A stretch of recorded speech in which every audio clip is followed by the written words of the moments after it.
Bueno, buenos días. Hoy inauguramos por segundo año consecutivo en Costa Rica un evento que se ha consolidado como uno de los puntos de encuentro más relevantes de nuestra región para la convergencia entre derecho y tecnología. Este logro no es menor. Mantener la sede de un evento de tal magnitud representa un reconocimiento al ecosistema de innovación legal que estamos construyendo conjuntamente. El sector legal atraviesa una transformación sin precedentes. La inteligencia artificial está redefiniendo no solo cómo operamos, sino también cómo conseguimos la justicia y su accesibilidad. En este contexto, eventos como ILTACON adquieren una dimensión estratégica fundamental. Hoy tendremos la oportunidad de presentar conferencias magistrales, paneles de discusión y presentaciones de vanguardia que abordarán los desafíos y oportunidades que enfrentamos como abogados. La agenda ha sido meticulosamente diseñada para ofrecer una perspectiva integral sobre las tendencias más relevantes en tecnología legal. Es particularmente significativo que esta conferencia se realice en Latinoamérica. Nuestra región posee un potencial extraordinario para la innovación jurídica, con sistemas legales robustos y una nueva generación de profesionales dispuestos a liderar el cambio. Quisiera expresar mi más profundo agradecimiento a todos quienes han hecho posible la realización de este evento, al equipo organizador, a los distinguidos ponentes que compartirán su conocimiento y a cada uno de ustedes por su presencia. En nombre de Predictabil, les doy la más cordial bienvenida a ILTACON Latinoamérica 2025. Gracias.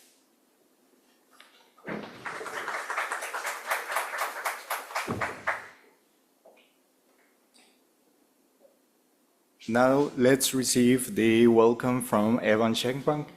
Such a pleasure. Ahora recibamos.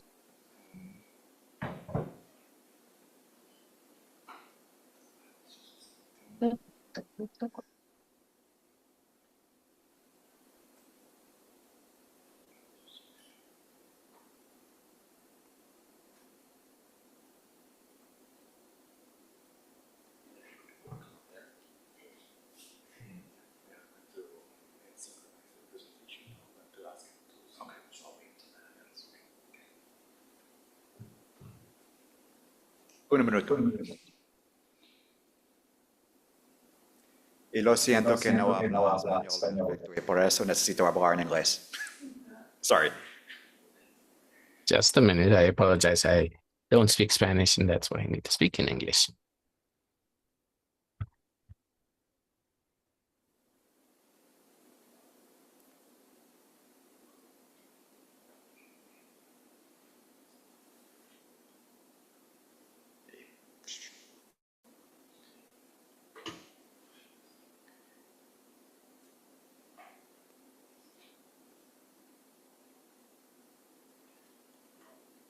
¿Hay un otro de esto? No funciona. Lo siento.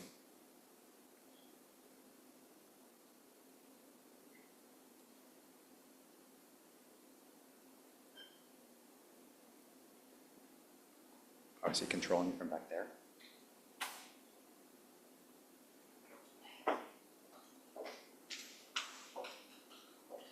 Un minuto.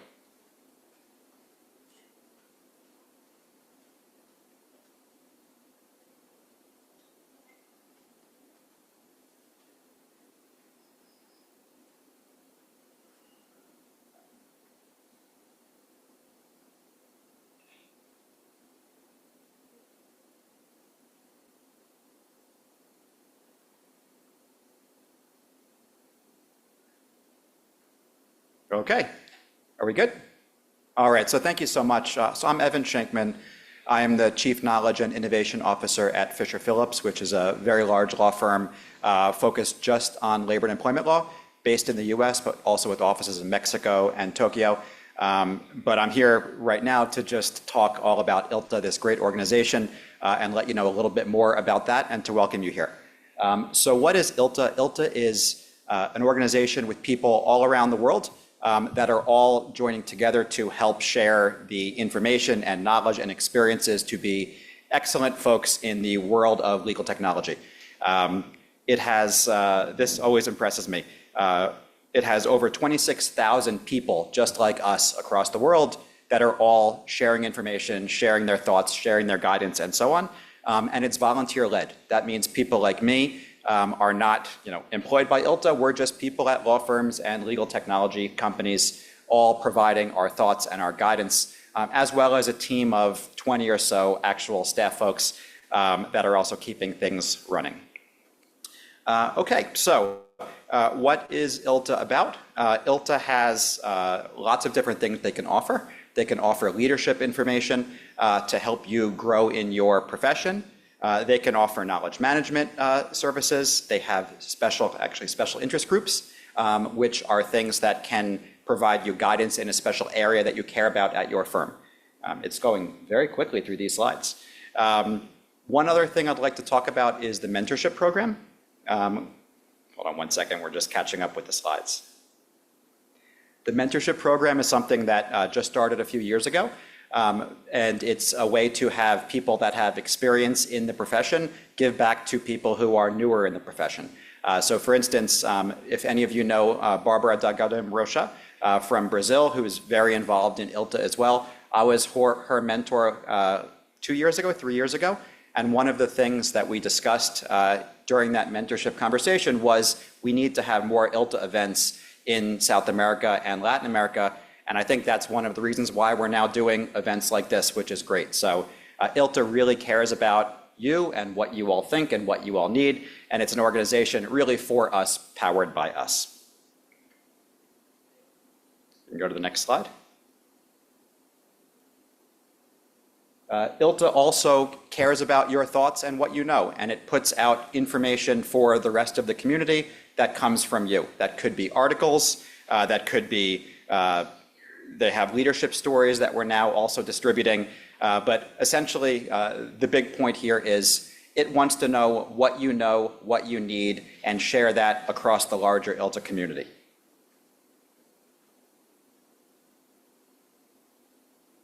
And finally, I mentioned that ILTA is a volunteer organization. It can only survive with people like us dedicating and donating our time to make the organization better by speaking, by providing information, by answering questions on their message boards. Everything that ILTA does is powered by people like us. And there are opportunities, and you'll see a slide here with a QR code, opportunities to get involved. If you would like to go help advance this organization, volunteer. There are opportunities for everyone, and that will make this organization grow and be stronger and be even more wonderful than it already is.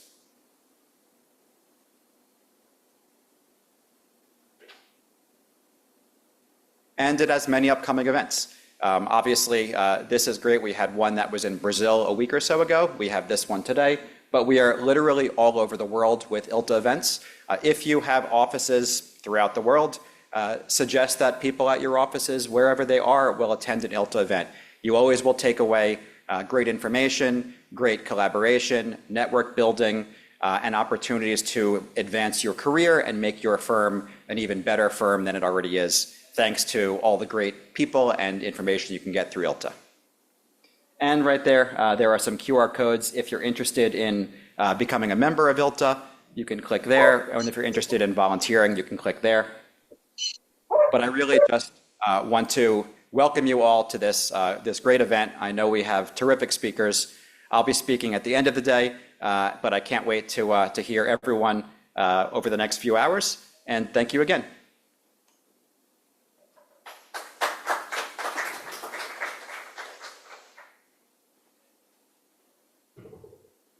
Muchas gracias, Evan. Y bueno, un placer también recibir esa introducción de parte de ILTA. Thank you very much, Evan, and it's a pleasure also receiving that introduction from ILTA. It is an honor for us to be able to have these spaces. We invite you to also visit the ILTA webpage with all the development and educational resources, and that you have the opportunity to register. Now I will be introducing the next session, for which I am inviting Sofia Carreras to join us in the stage. She'll be in charge of moderating the next session with 3 professionals at an international level that visit us remotely, and we'll be able to cover the measuring of generative AI return on investment. So I'll leave you with Sofia. Hola, gracias a todos por estar acá. Ya tenemos Hello, and thank you everyone for being here.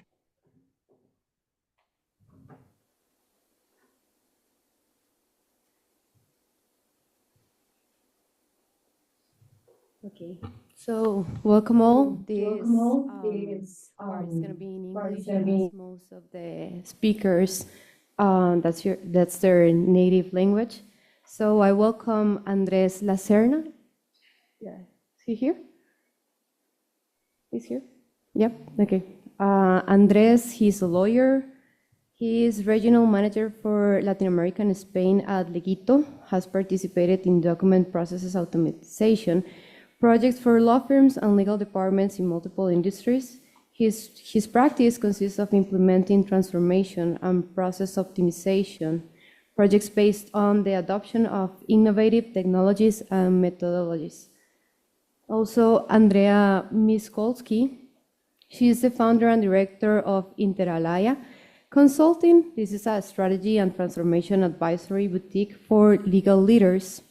She works with law firms and in-house legal departments from London to Budapest, Helsinki to Vienna on the strategic aspects of implementing technology, optimizing operations, and developing relationships as well as on transformation and growth initiatives. Widely recognized in her field, Andrea frequently speaks and writes on topics such as applying AI and other technologies to legal workflows, change management, technology implementation and adoption, and the strategic challenges presented by a rapidly evolving multi-trend landscape. In 2022, she was shortlisted for the STEAM Innovative Lawyers Award in the entrepreneur category by the Financial Times. She is also an advisory board member of Lexpo, Continental Europe's main legal tech conference. Also, Debbie Foster is joining us with over 25 years of experience in law practice management consulting. She is passionate about helping lawyers and legal professionals with the much needed transformations that need to happen in their firms. That includes achieving efficiency, productivity, and profitability in the firms and departments. As the CEO of Affinity Consulting Group, she leads a team of experts who provide customized solutions for law firms of all sizes and practice areas, covering people, process, technology, and innovation. She also hosts the Powerful Leaders, No Apologies podcast, where she interviews and celebrates fierce female leaders who are changing the world. Additionally, she's a professional keynote speaker and a fellow of the College of Law Practice Management, and she has been recognized as an influential woman in legal tech by ILTA and the ABA. Her mission is to empower legal professionals to leverage their strengths, streamline their workflows, and embrace their potential. So welcome all of you. We're very excited about this conversation.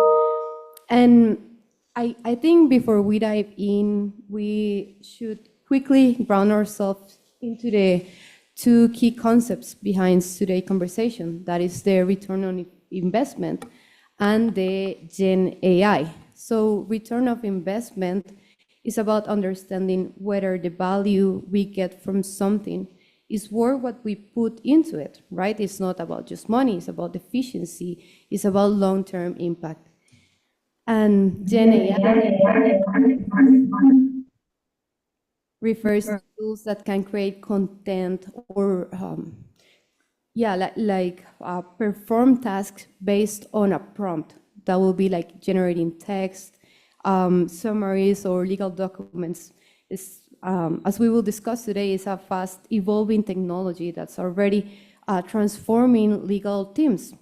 So today we're asking in this panel, how do we know if Gen AI is truly delivering value, and how do we measure that? So Andrea, let's start at the beginning. When we talk about return of investment, where should that conversation actually begin with in an organization? How should the strategic thinking be framed in order to meaningful talk about return on investment later on? Thank you very much, Sophia. And hello, everyone. It's my pleasure to join you today.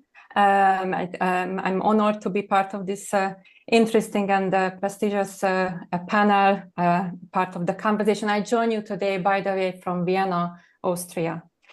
So it's a very, very important question to start with, because just like with other technology investments, it's important to start with the question, what's the value I would like to achieve or generate? What's the return I would like to get out of my investment?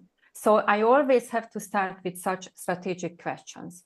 Now, in connection with Gen AI, it gets even more complicated, because you think about, or you have to think about Gen AI in two horizons, or in two dimensions. You think about it, you should think about it on the short term. How can it solve my current problems, my current challenges? Can it give me on a short term an opportunity to improve current workflows, current processes? But there is also a second dimension. Generative AI, or in general AI, also other type of AI technologies, it's a transformational disruptive technology. So in a way, it's beyond the usual legal tech investment question. It's beyond the usual legal tech return on investment consideration, because you have to prepare for the long-term transformational journey in connection with Gen AI. So you think about it short-term. Can the technology help me to solve a problem? Can it help me to generate value? And also on the long term, how do I prepare for the transformational journey? Now, of course, for the first question, it's the usual question that we always say you should consider in connection with any investment. Don't start with the technology, don't start with the tool, start with the problem, start with the value that you would like to generate, start with the strategy. And then the question is what can technology, first of all, can technology help me? And if it is a technology that can help me, is Gen AI the best option to solve that solution? It's a very powerful technology, but there are even today many opportunities in law firms and also in legal departments to use other type of technologies. So it's not everything which cries for a Gen AI tool. This is what I would emphasize. Don't start with the tool, with the technology. Start with the value, the return, the strategy. But also, on the other hand, don't forget that it's a transformational technology. So you have to start with preparing for the future as well. Thank you, Andrea. So what would you say it will be a question to ask to yourself? Like, what kind of problems have you seen in your experience when defining this frame? Like, what problem am I fixing? Mm-hmm. What's the normal thing that people talk in that stage? You know, that the obvious first area that everybody talks about is efficiency, of course, that I can do certain tasks in a shorter time, much shorter than before. So obviously, this is the first area where there is a big opportunity to improve. And also, if you have areas where you have, for example, a very substantial price pressure, big competition, then these are the areas where you would ask the question, I have price pressure, my profit margin is under pressure. Could technology help me to become more efficient? Could Gen AI help me to become more efficient? So this type of, the classic efficiency question is the number one area. Then, of course, Gen AI particularly, but also other technologies, it's not only about efficiency, it's also about improving experiences, client experience. So to give the client a much better service delivery experience. I might want to have that to become more competitive, to get a bigger market share, to please key clients and so on. And also, it's not only client experience, but also employee experience. If you look at market studies, for example, the International Bar Association has conducted a study, I think a year ago, and they asked on the short term, what's your biggest challenge, dear law firms? But also studies from the Association of Corporate Counsel, CLOC, also say that, or ask, what's the biggest problem for you, legal departments? The answer is very frequently talent attraction and retention.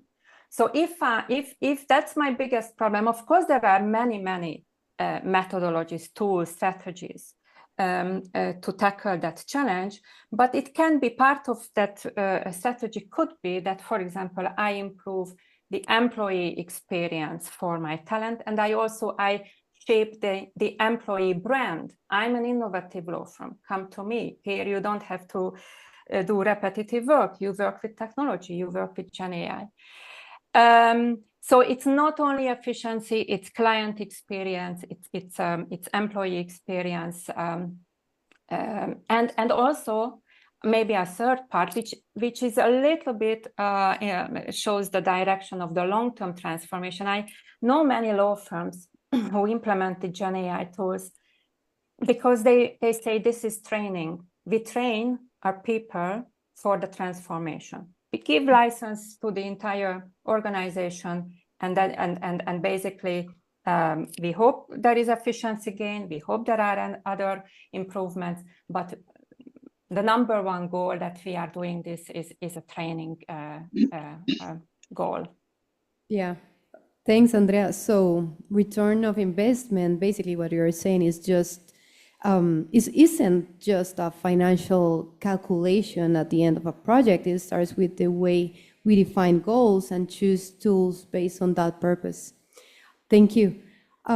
So now that we talk about how we strategically define the tool, let's go a bit deeper.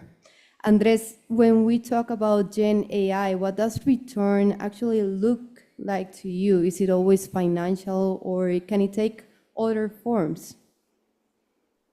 Yes, well, it's a great question. By the way, you hear me well? You can hear me? Okay, thank you. So, at the first place, when we implement technology, there's a tendency of looking or searching for a financial benefit. It's like the tendency of the companies. I had seen this multiple times in taking part in big document automation projects and so on. And this is important for sure. Like, obviously, if we are going to invest on a technical solution, we want for sure to get a return on money. That's obvious in any project. But in these new potentials that AI is giving to us, we need to take on count that the potential is very huge. Like the possibilities of these new technologies that help us like to replace the work that, for example, a lawyer did reviewing a very detailed contract, replacing information in a very smart way. These have the potential to really help to getting a return on investment that is more difficult to measure in quantities, in numbers. A lot of this can be, for example, related to the reduction of the repetitive tasks that the lawyers or the legal teams make, right? So, for example, also this will reduce the stress and the overload of a team. Such we can start to see seeing benefits such as reducing burnout in a legal team that is very frequent. I had seen a lot of teams in big law firms with a really big tendency to burn out, and this is harder to like maybe estimate if we are only based in numbers, in money, right? In return on investment based in financial values. But this is, if not more, it's very important. Like if we can reduce the burnout in a company, for example, this it's massive. Or if we can, for example, increase the satisfaction of our customers in their user experience, this also will be massive for a company. This not only will give us a competitive advantage, but also will give us the possibility to provide better services, new line of legal services. This also can help us uh, mm, expanding the capacity of a legal team. If a legal team were producing, I don't know, 3 lines of service, these new tools can help us that the same legal team can provide 5 or 6 or 7 lines of legal services. So it's important for this that we have on count that we can measure qualitative return of investment, not only quantitative return of investment. And for this is important to make research. The research is basic for understanding and having more insights of the changes a project it's producing. And with AI, it's the same basically. What we need to do is research previews the implementation of an AI, generative AI solution, previews of that implementation. How is the status quo, or how is the state of our team, right? It can be great to ask people, to interview people, to make focus groups in which we can understand in a deeper way how the people is feeling, which are their main burdens or their main issues when working, right? Which are their main pains in the process of providing the service, of constructing a certain document, of providing a certain communication with the customer, and at the same we can do with the customers and with the partners of a team. For example, we can. It's very important to research how is the user experience of our customers as well, which are their pains, right? So with this information, we can go and then implement these generative AI solutions, focusing and knowing what are we gonna measure, what are we gonna change, even that is not based on numbers and in money. So this is very, very, very important. For example, with this perspective, measuring during, and after the implementation, we will have much more clearness. Are we improving the rates of burnout in our company? Are we improving the rates of customer frustration? Are we really reducing the time of our workflows? Is this a real fact? Mm, Not only numbers, but in the perception, in the user experience of the customers, of the team. This is very important. So to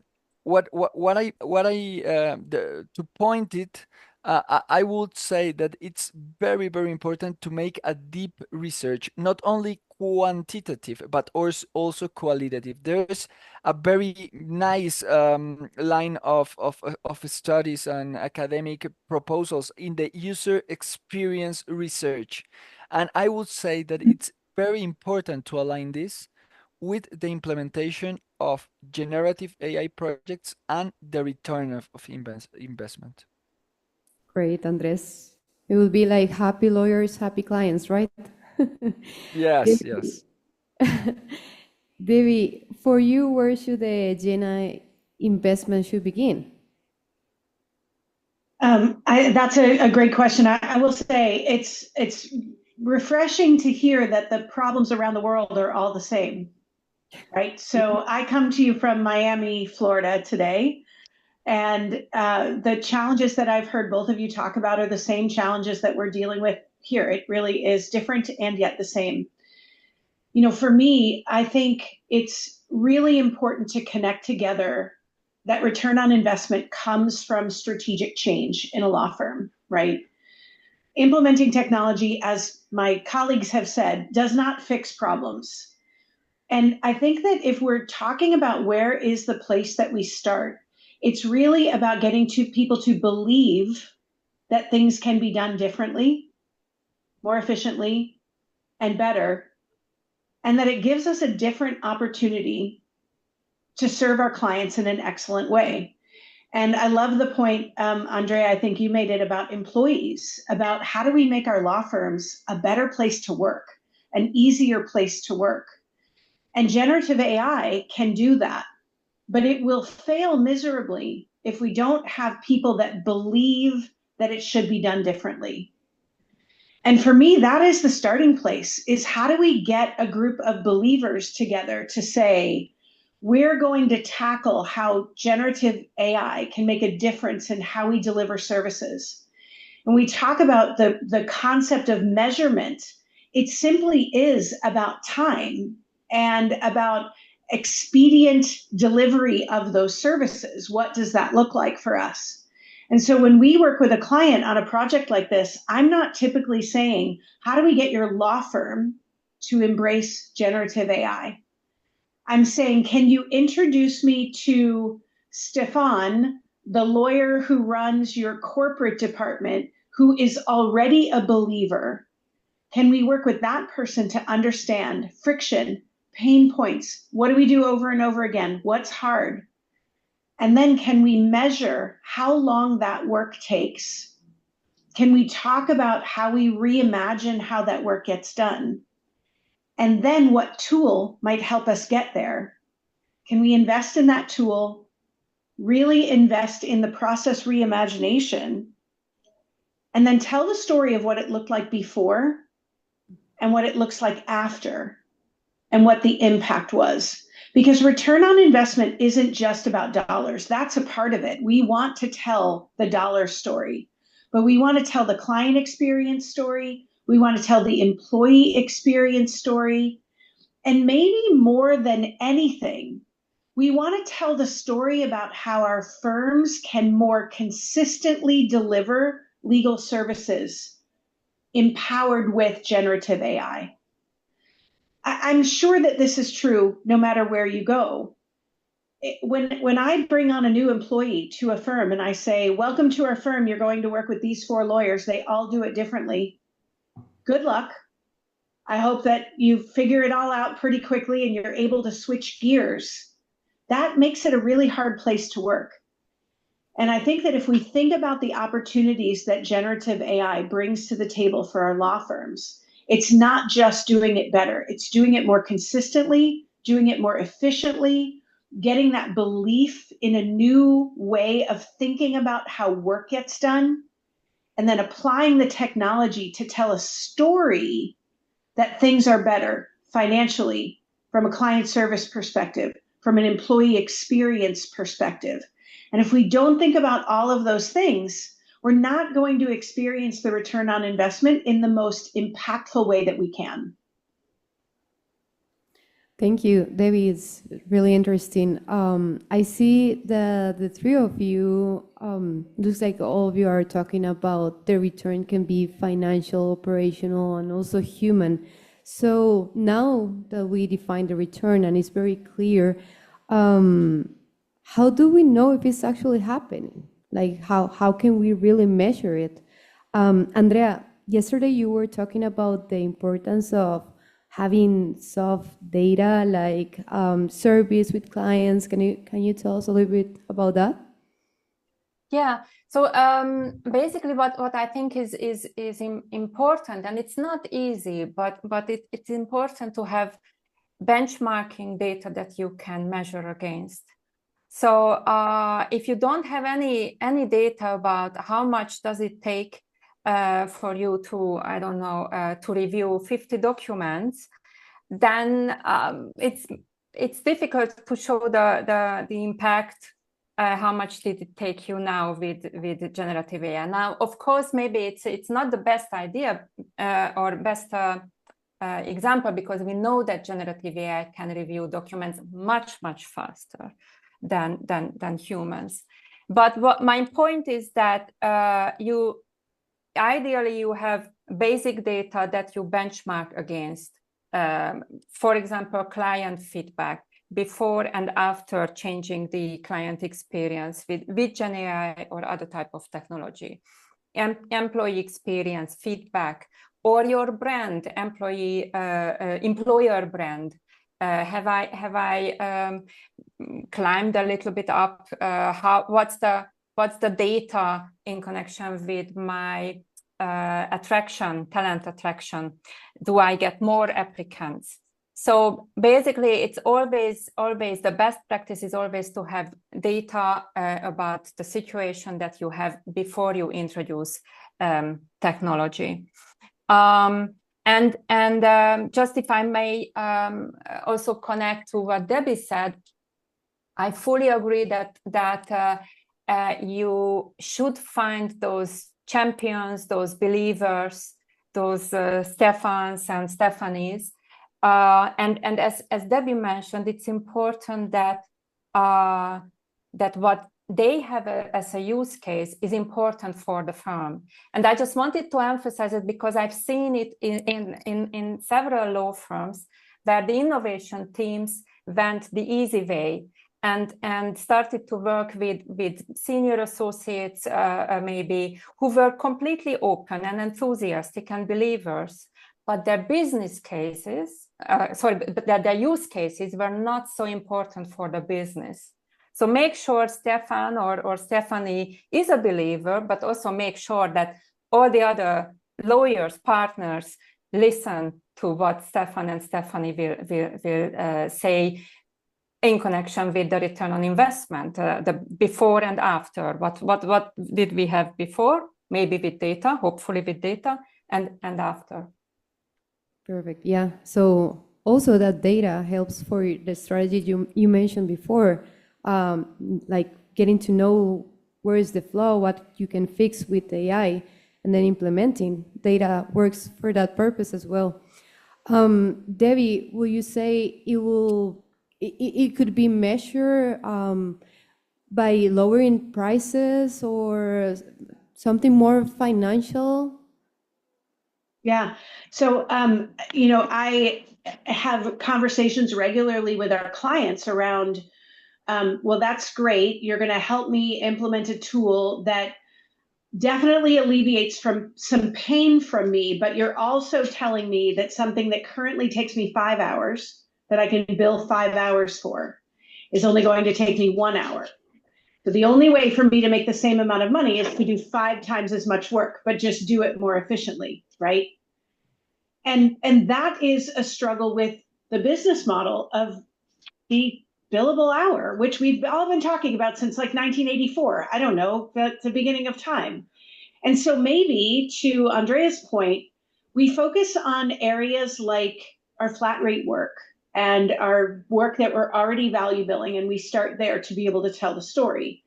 And then we find our clients who are believers in there might be a better way to get this work done. And we go to them and we say, because here's the reality. If you look at that exact situation that I described, it currently takes me 5 hours. Generative AI will help me do it in 1. I could also argue that if you got rid of your computer and you brought back a typewriter, it could take you 10 hours, right? So there is actually a better way to maximize billable hours than just taking 5 hours instead of 1.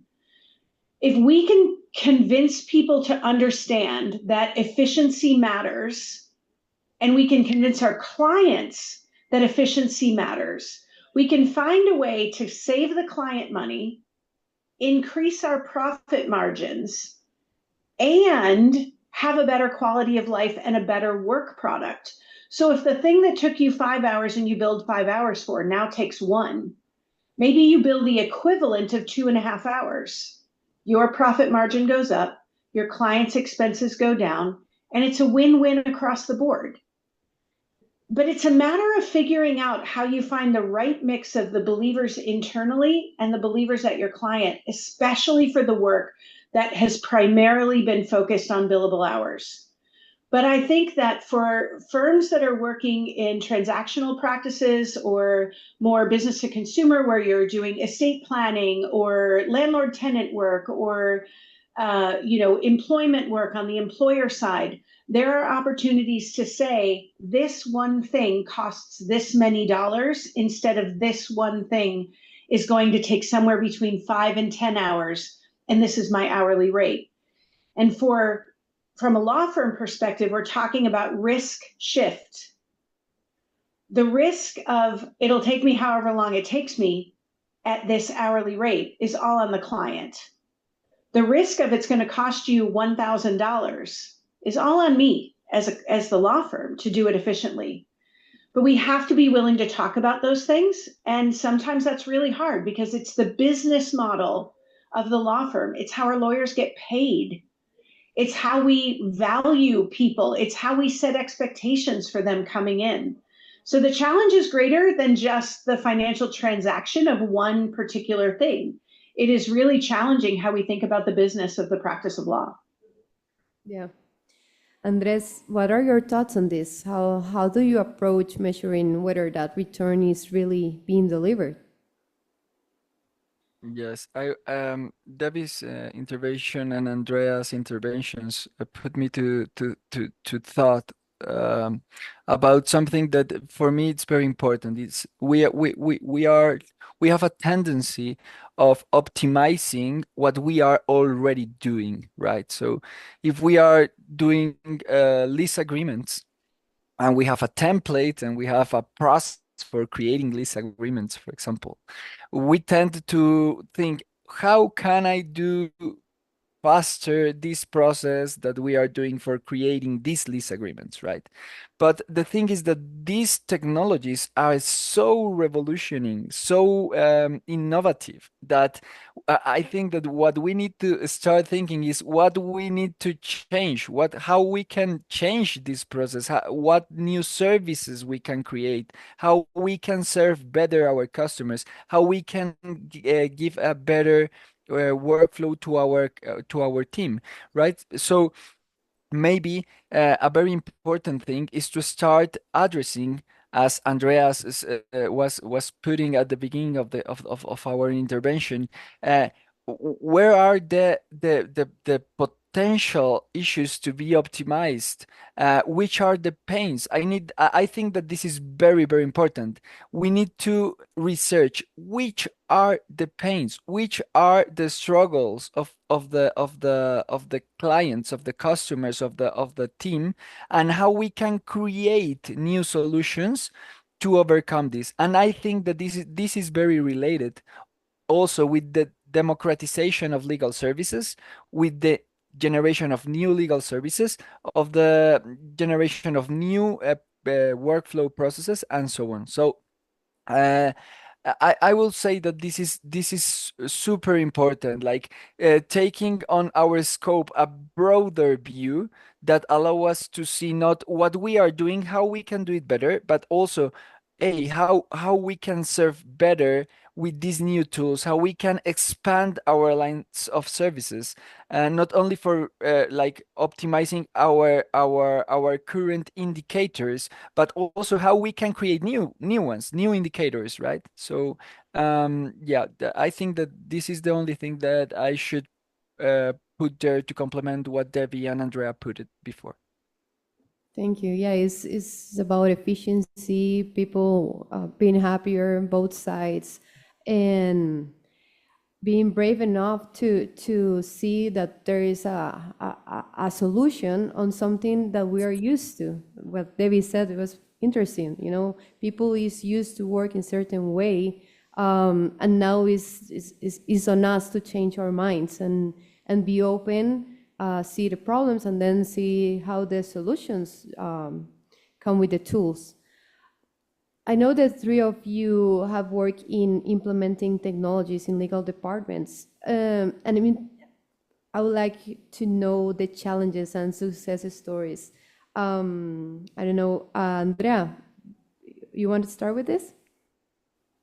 Yeah, happy to start. And basically, from one point of view, implementing generative AI in law firms or legal departments looks easier than any other technology before. I've never seen anything like that I experienced in April, May, June in 2023, when partners were attacking the innovation teams like, I want this tool, I want Gen AI. You know, previously you had to go and ask, like, would you come for a demo? Would you like to have a look? Can I come and have 30 minutes from your precious time that I can show you a tool that would be beneficial for you? So from one point of view, it's easier to sell, basically, or to bring the technology to people, and also because everybody knows ChatGPT, also the topic is in the paper, it's closer. However, what I have seen in several cases is that if there is a rollout without proper change management, proper adoption management, then what might happen is that you buy an expensive Gen AI tool, you roll it out, and then people use it to redraft emails. So the return on investment that we are talking about is very little. So that is one of the obstacles, you know, not good change management. Of course, we know that this technology is not perfect. In certain cases, or to a certain extent, it can still hallucinate. There are techniques how you can mitigate the risk of hallucination or improve the output, with other words. But basically, if you roll it out without a proper training and explaining the capabilities and the limitations of the technology, then again, you might have a situation where people use it for the completely wrong use cases. Then they have a bad example, and they say, this is crap, it's useless, I'm not going to touch it any longer. So again, the training and explaining, and at the beginning, it's also part of that change management and adoption. So just to summarize, it's easier to get this technology to people. They are more curious, more open to use it, to experiment with it, but you still need a change management, adoption techniques, strategies, and there are various alternatives. You still need them to have the right return on your investment. It's very interesting, because it's not, when we talk about AI, we talk a lot about training the tool, and in this scenario, it's also training the people. You know, like what you were saying, hallucination is important for people to know. And absolutely, and you know, lawyers, we are people who would like to understand things, cognitive, you know, analytic people.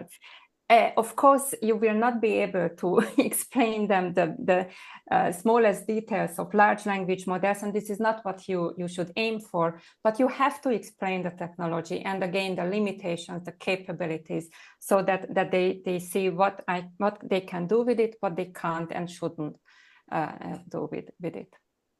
Yeah. Andres, do you have any success story that you can share with us? Well, yeah, in Lequito, we work a lot with document automation, and now we are doing a lot of projects with AI. For sure, I think that this combination of document automation softwares that is the base for structuring all our data in documents that it's very related to legal services, is the basic or the base for having a good output implementing artificial intelligence softwares and generating a good return of investment. So yeah, we have in Legito numerous case studies, successful case studies such as PwC, um, in which, for example, we are doing a lot of AI on business intelligence. Also, we are doing a lot of documents with big law firms, for example, generating parts of documents where we need a very straightforward analysis of some information in a document. So um, in this, I'm not allowed to reveal some of those names or some of those projects, but I can say that it's not unusual to get a 90% of the reduction of time spent on the creation of on very complex documents such as due diligence reports, financial reports, even commercial proposals. So the numbers we are seeing right now in our projects are amazing, just like unprecedented, like 90% less time, 90% less costs. So yeah, this is giving our customers a really, really big advantage on their service. Thank you, Andres. Andrea, what are your thoughts on this, both on the challenges and maybe you can tell us about moments when for you the return was actually clear? I'm sorry, I think I said Andrea, but I meant Debbie. Yeah, Debbie's, yeah. Yeah, yeah. I think that some of the standard tasks that are very time consuming for lawyers around summarization and document review and things like that are very tangible examples that butt up against the challenge that I talked about earlier around the business model. And so I think that there's a lot of different examples of big success stories. But I want to just make a quick comment about what you asked about corporate legal departments, because I think that there is also an opportunity for law firms to partner with their clients on how generative AI is going to be used in the law firm and how it's going to be used in the corporate legal department. Because I believe that it is absolutely over time going to change the work that the corporate legal departments are giving to their outside law firms. And it is important that the law firm understands the client's strategy around how work shift might happen. And if law firms are partnering with their corporate clients on generative AI strategies, there can be a win for both sides. Lawyers provide tremendous value to their clients. But the value that we've always provided from a law firm perspective is going to be different than the value that will be provided in the future. And we should say those words out loud, and we should talk about them, and we should talk about the value that we bring. Because if law firms rest on their laurels of the value that they bring is litigation support and doc review and all of those other things, the clients know that that's the work that's going to go away. So law firms have to show up and say, this is where I am your strategic partner. This is where I'm your trusted advisor. This is where our law firm is going to provide tremendous value to you in the future. And if they strategize about those things together, it can be a win-win. And if they don't, for the law firm, it will be at their own peril. Perfect, thank you. I think before we jump into our final block, we have two questions on the chat. Here we have the first one. It says, maybe Debbie can answer this one. It says, how can we align lawyers' incentives to change the way they work and integrate technology or Gen AI to maximize their return of investment? Yeah, that's I mean, that might be the actual hardest question of all of them, because the motivation of how people get paid is directly connected to this challenge that we're talking about, the return on investment for generative AI. And the way that you motivate your lawyers to do it is making sure that they understand the impact on the business model to generative AI and how that will change the business model. And that might include, instead of getting paid by what you originate and what you produce, it might include getting paid based on profit margins and more direct ties to the impact of the work that an individual lawyer does. But unfortunately, all of these other software programs, the non-generative AI programs that we use, don't know how to measure things like that.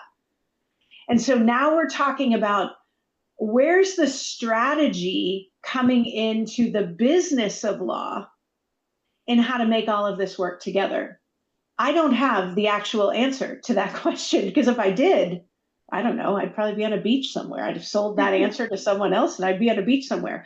It's a real challenge, but I think the challenge lies in, one of you said this earlier, we have to start thinking differently about how work gets done. We have to start thinking differently about how our businesses are run. We have to recruit the believers. We have to recruit people who see that there is an opportunity that exists beyond the tradition of how we've always done it. And then the business model changes can happen once we've done that. But without believers, we just have a bunch of people who think, how is this change going to impact me and my financial situation?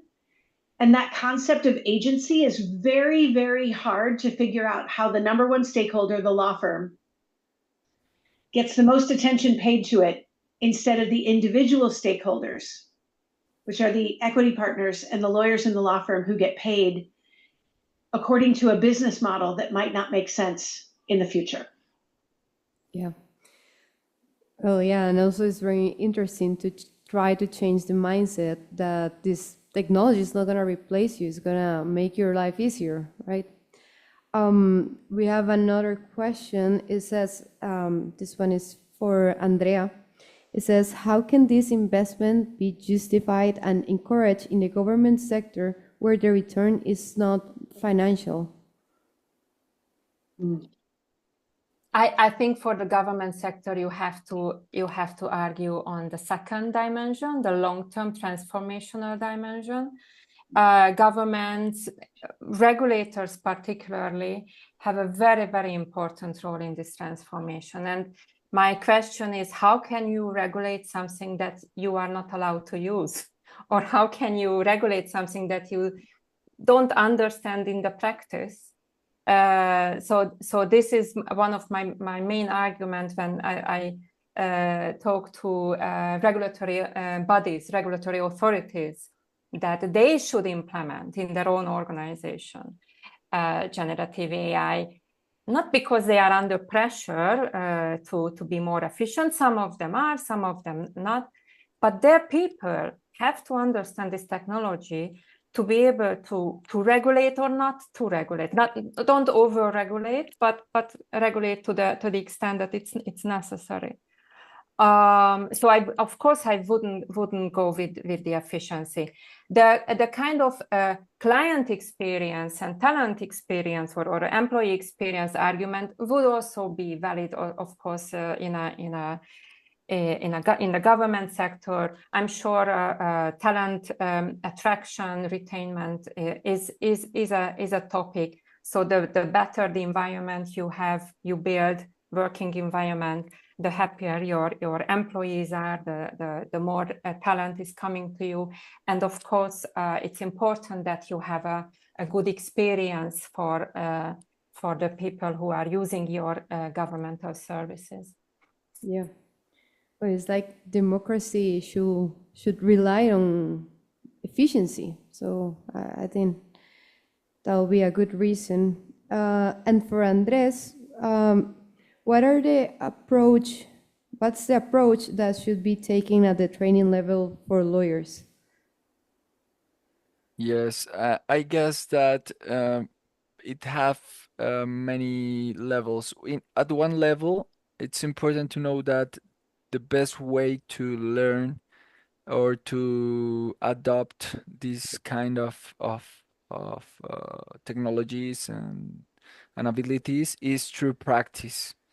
I think that, for example, there are uh, popping up new skills that can be trained and studied, such as prompt engineering. I think that this skill is very aligned with what we do as lawyers or as law firms.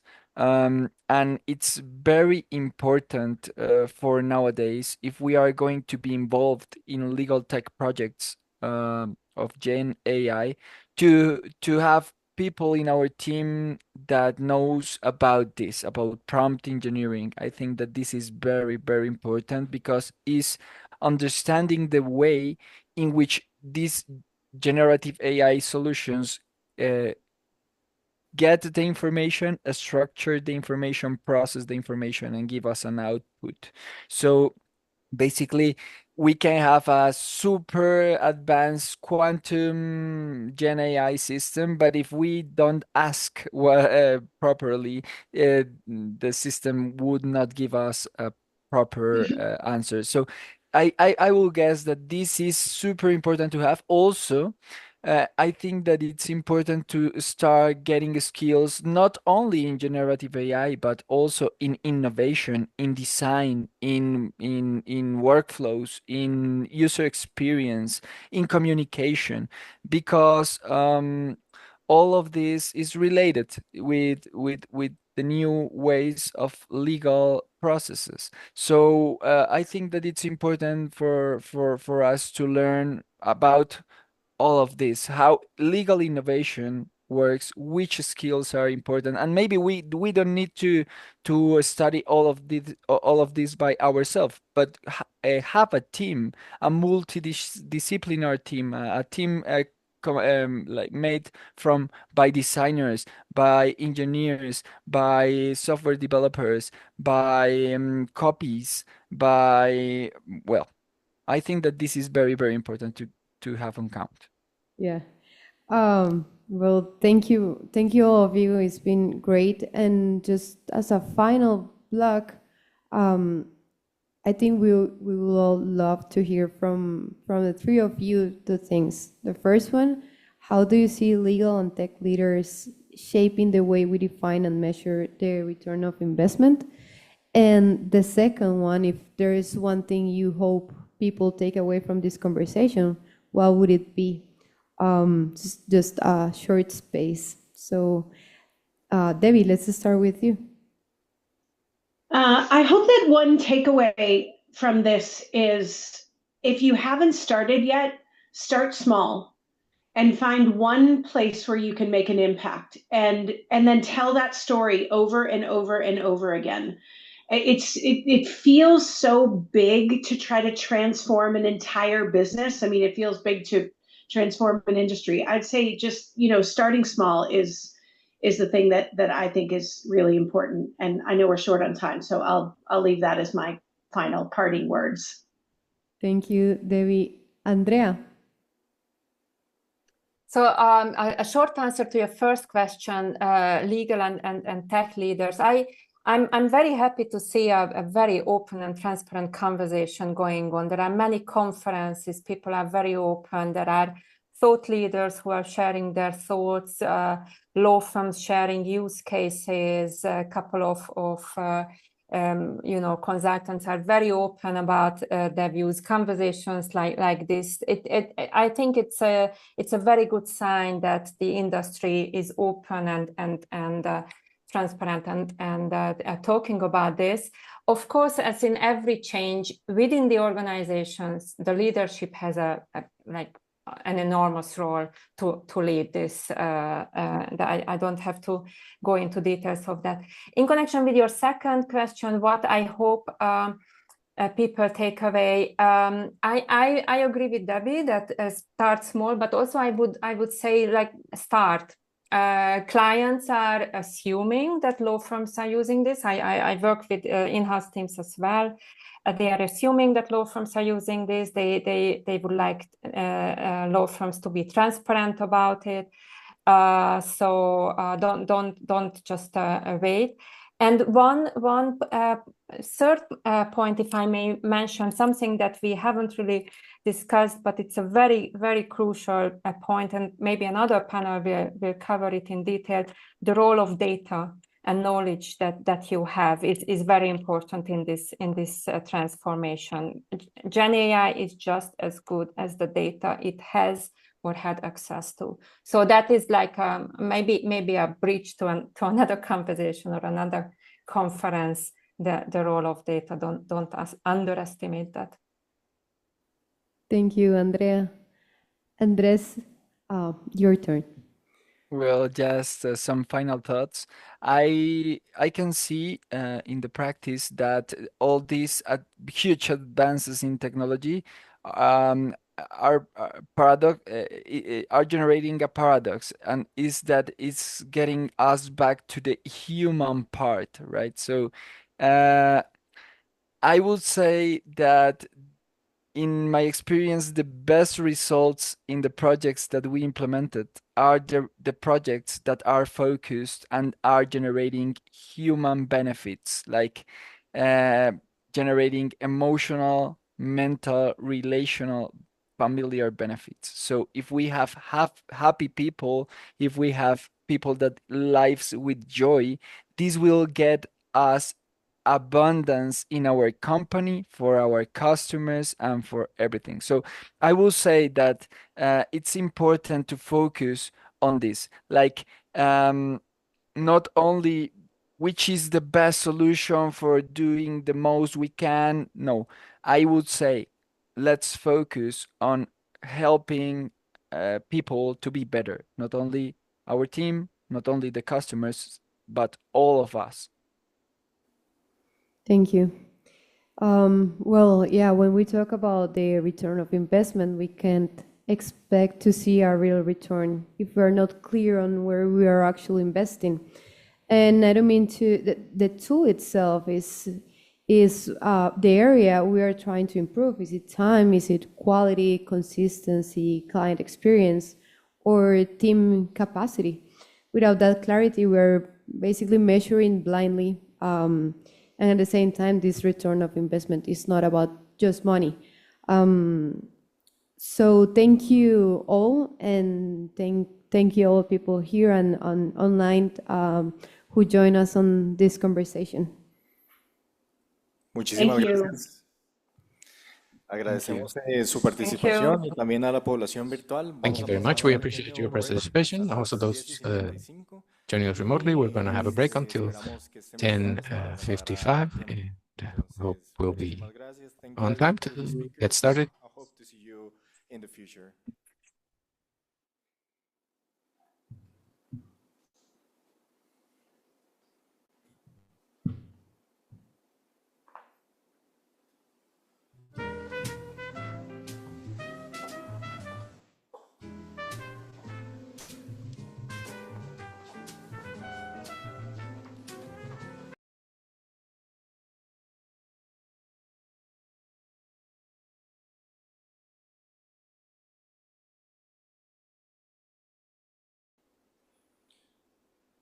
Unas indicaciones nada más relacionadas a la agenda del día de hoy. Hoy vamos a también tener esta siguiente sesión de 11 de la mañana a lo que serían las 11:50. Pasaríamos a una tercera sesión con la profesional Natalia Villanueva. Esto antes de entrar a la sección de lunch. Después de lunch tendríamos lo que sería la presentación de Julio Sánchez con Pricing Strategies. Y después, sesión número 5 sería con la profesional Carmen Segarra y moderación por parte de María José Galvez. Pasaríamos a un break a eso de las 2:50 de la tarde en el mismo salón en el que tuvimos el break en estos instantes. Y pasaríamos a la penúltima sesión, sesión número 6, con los profesionales Hernana Sofeifa y Bernardo Van der Lat, para pasar a lo que sería la intervención de nuestro keynote del día, que sería Evan Schenkman, y pasaríamos después al puro final a una sección de cóctel, para que también estén atentos a esta última etapa donde vamos a poder hacer un poco de networking y compartir pues, con todos los asistentes. Y de esta forma les doy nuevamente la bienvenida. Para nosotros es un placer tenerlos en este espacio, compartir sobre estos temas. Si tienen consultas, tanto a nivel virtual como a nivel presencial, estamos dispuestos a escucharlas. Si por alguna razón no logramos atender todas aquellas consultas que nos muestren, ya sea vía chat o presencial, vamos a tener un Be open último for any segmento questions en el cual and vamos a doubts that you might poder have. tomar también lo que son distintas conclusiones And de cada una de las sesiones, más las respuestas a aquellas preguntas que no han sido atendidas. En so we esta, want to welcome en you esta again, sesión and there'll voy be a ir for this next haciendo la session, I presentación will profesional de estos introduce cuatro profesionales professionally que van a these abordar el four tema legal professionals dentro de las violaciones de that datos will y tackle desafíos on legales que the estos conllevan. En este caso también le doy la legal bienvenida a challenges related Giovanni Hernández, que to the pase increase al of escenario y voy a ir um, presentándolo. Bueno, existing Giovanni es un profesional tools. So we de have Joanny Campos, who's a SEA de professional. Cisco a nivel regional, Joanny Hernandez, who relacionado is part of corporativo, Cisco, con is a experiencia en corporate seguridad lawyer social, protección with de a datos lot of personales, experience in seguridad e inteligencia artificial. commerce, Durante toda su AI, carrera ha trabajado en el campo artificial del derecho y tecnología intelligence, sorry, y siendo actualmente in presidente de technology. He's Corporate Legal currently Counsel en the Cisco corporate y legal se counsel desempeña como asesor legal en equipos internos de Cisco in en Cisco, where he is the legal Latinoamérica y advisor for Estados Cisco Unidos. Latin America, Además, le the doy la Caribbean, and the bienvenida United a Leon States. Weinstock de la We also have Leon BLP, Weinstock director from emérito BLP. He dentro is de la the práctica director in de BLP privacidad de in the datos, practice of data actualmente privacy, sobre los usuarios intellectual property, y and consumer ha estado encargado para lo protection. que es el He's asesoramiento been in de clientes charge en for materia de privacidad de advising datos, clients incluida la in data preparación de privacy, procedimientos para el including the procesamiento de preparation of información procedures personal, for la coordinación de personal procesos y information negociación con las autoridades y preparation, negociación de acuerdos relacionados con negotiation with protección the de datos. authorities, Además, se ha and encargado de data manejar protection clientes matters, en and he's regiones also de managed clients Centroamérica y el in Caribe en Central asuntos America and comerciales, Caribbean comerciales in y commercial matters, constitucionales, publicity incluyendo and promoción internacional y customer protection, internacionales, liquidaciones including públicas, national and creación de international contratos y manejo de reclamos de productions, consumidores. creation of contracts, Además, and ha managing asistido a claims clases from de tercer nivel consumers. en He's also Centroamérica assisted en first-level industrias clients in altamente Central America reguladas for como el alcohol, industries that el are highly tabaco, la regulated, like salud alcohol, y tobacco, empresas health, virtuales. and También disruptive presente enterprises. I está el also want to señor Raúl introduce Trejos, que también nos Raúl acompaña de Trejos, manera presencial. who is also joining us Raúl live. es un experto en alfabetización Raúl is an tecnológico expert in profesional, analista de technology ciencia de datos, agilidad y liderazgo, literacy, dominio de with negocios, AI negocios, generation finanzas, banca y ciencia in marketing empresarial, and finance, escritor y fundador de in Construyendo life Talento, sciences and consultant, and profesor en el Instituto Tecnológico de construyendo Costa Rica, talento, ACTI, and en professor procesos at the profesionales en Instituto Kubernetes, Tecnológico de PHP, Costa Rica. SQL, He's Python trained a y lot of liderazgo professionals in personal y estrategia empresarial Python, y SQL, tecnología. and Su experiencia incluye roles de many tools liderazgo, related to práctica technology. He's en experienced Almer y water, también bacteria outcoding, creel así mapping, como una gestión en el and Ministerio de as Ciencia y well as Tecnología. managing in the Raúl posee un Ministry of máster en Science and formación Technology. académica en Has a solid tecnología formation con un máster academically en in lengua de technology, Costa with a Rica, master from the vivido University of Costa Rica and 2 años MBA en of the Costa Rica, Institute of 2 años trabajando como Technology in investigador en el Costa Rica, 2 years ILTACON working as a Máster researcher y la in the Universidad Max de Planck Potsdam, Institute and the University actualmente of profesor Boston. de doctorado Currently studying a especialización doctorate en degree in AI Broward in University, Broward International implementado University, certificaciones en Scrum complemented with Product Owner certification y in Scrum, OGR. Product Owner, and Además, le doy OG. el paso y la bienvenida de I manera also want general to a quien nos welcome acompaña de manera Marcin virtual. Tigladi, Es who is abogado, es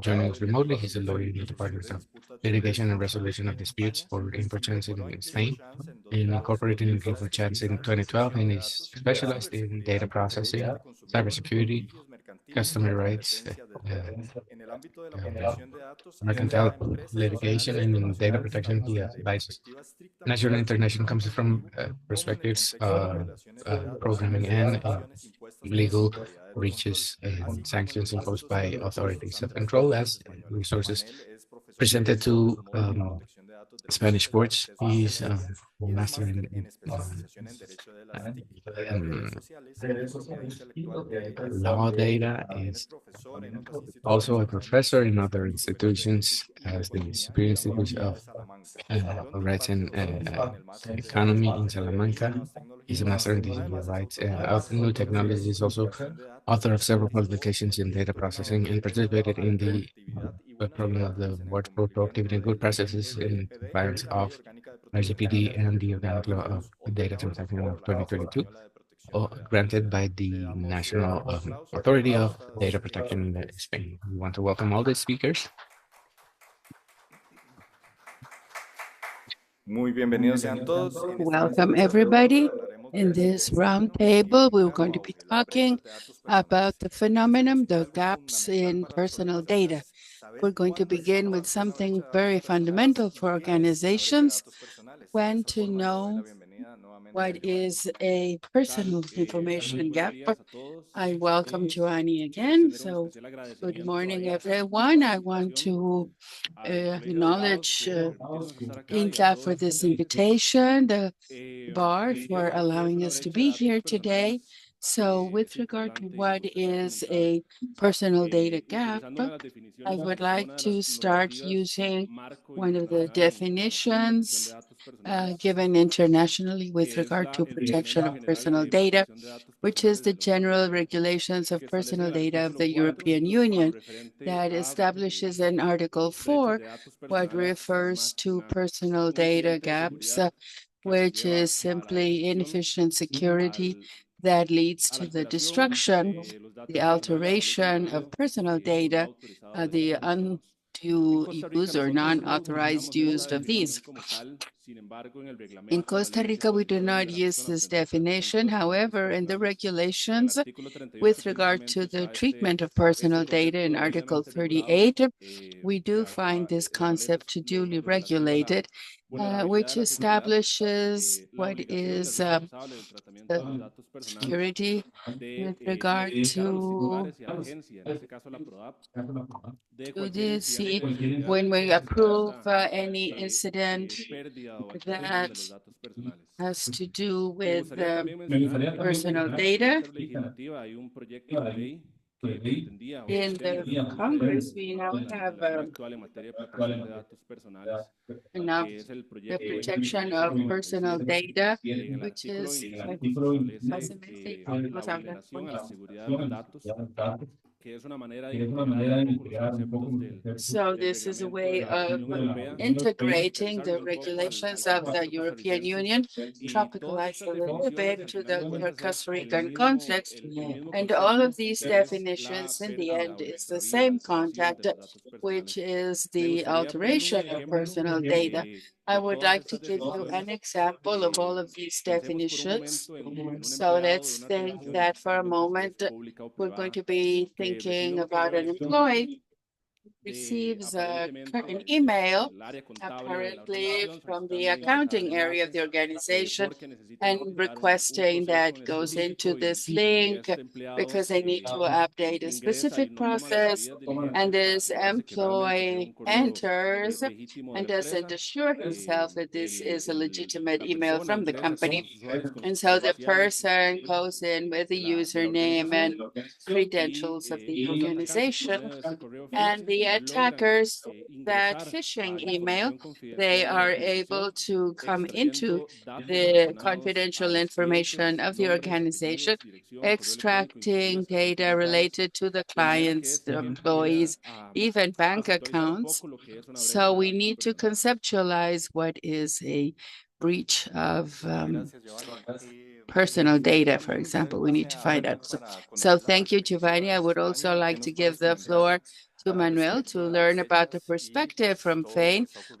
Can you explain to us about the breaches and tell us what you think is going on?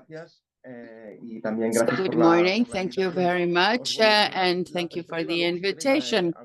I'm going to give us a perspective, and then I can give you later more details. but I would like to begin with talking about the breach from a point of view, general point of view of data protection, but that also has an extraterritorial effect. So in order to understand well, in a didactic manner, when we are in the face of a breach, as Giovanni is saying, I think that it would be interesting to start from a tripartite basis. A breach of security, and so receives a name of a violation of the security of personal data. This is what we call about the breach of data, personal data. So these consist in an affectation that is not consented from some of one of the following three aspects. That's why we talk about a tripartite. One would be the confidentiality of personal data. That is cases where a third party that is not authorized accesses to data, personal data. The integrity of the personal data, that is when the personal data that we are talking about, they suffer modifications that are not consented. And three, the availability of the personal data, which will happen when these personal data are not going to be available for the person responsible for the treatment because they have been destroyed, or because the person responsible cannot access these personal data. When we talk breach and we talk about this context, and then we go into very complex cases, which are the first ones that come to mind when we talk about a breach, like a cyber attack, for example, when a third party that is not authorized comes into organization, access to specific personal data. Here you see affected the confidentiality of these data. And also we could also cover those more mundane examples, like for example, I leave my office with some papers that contain personal data and I forget these papers in the seat of the bus that I'm taking to go home. So in this not very sophisticated example, we are also in face of a breach of personal data. So you have to see that this context of breach is going to mean that there's an affectation to the personal data. So it's not only the breach of but also the concept of personal data, because if you affect the confidentiality, availability, or integrity of some specific information that is not a personal data, then we are not before a breach of personal data in the sense of the regulations of the protection of data. That is why it is necessary to compare it, to implement this with the definition of personal data. We have to identify that list. Thank you, Manuel. And so according to this tripartite concept of, I want to go back to Manuel, of what do we have to do to prevent, or actually I go back to Giovanni, what can we do to prevent this breach? The issue of prevention, or so that there is a breach of personal data, then we have to see that the prevention does not imply necessarily that there is a full guarantee that a breach may occur.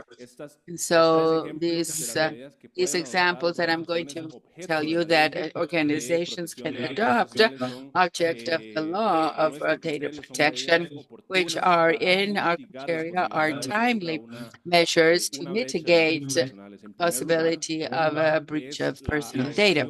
In the first place is the adoption of security measures of the organization. This is also a legal requirement, at least here in Costa Rica, through the regulation that I mentioned before, which is the regulation of the law of the protection of personal data, that from Article 36 and after are the security measures that have to be adopted by the person responsible for the treatment of these data. These security measures have have to be applied and have to be designed to designed for each particular case.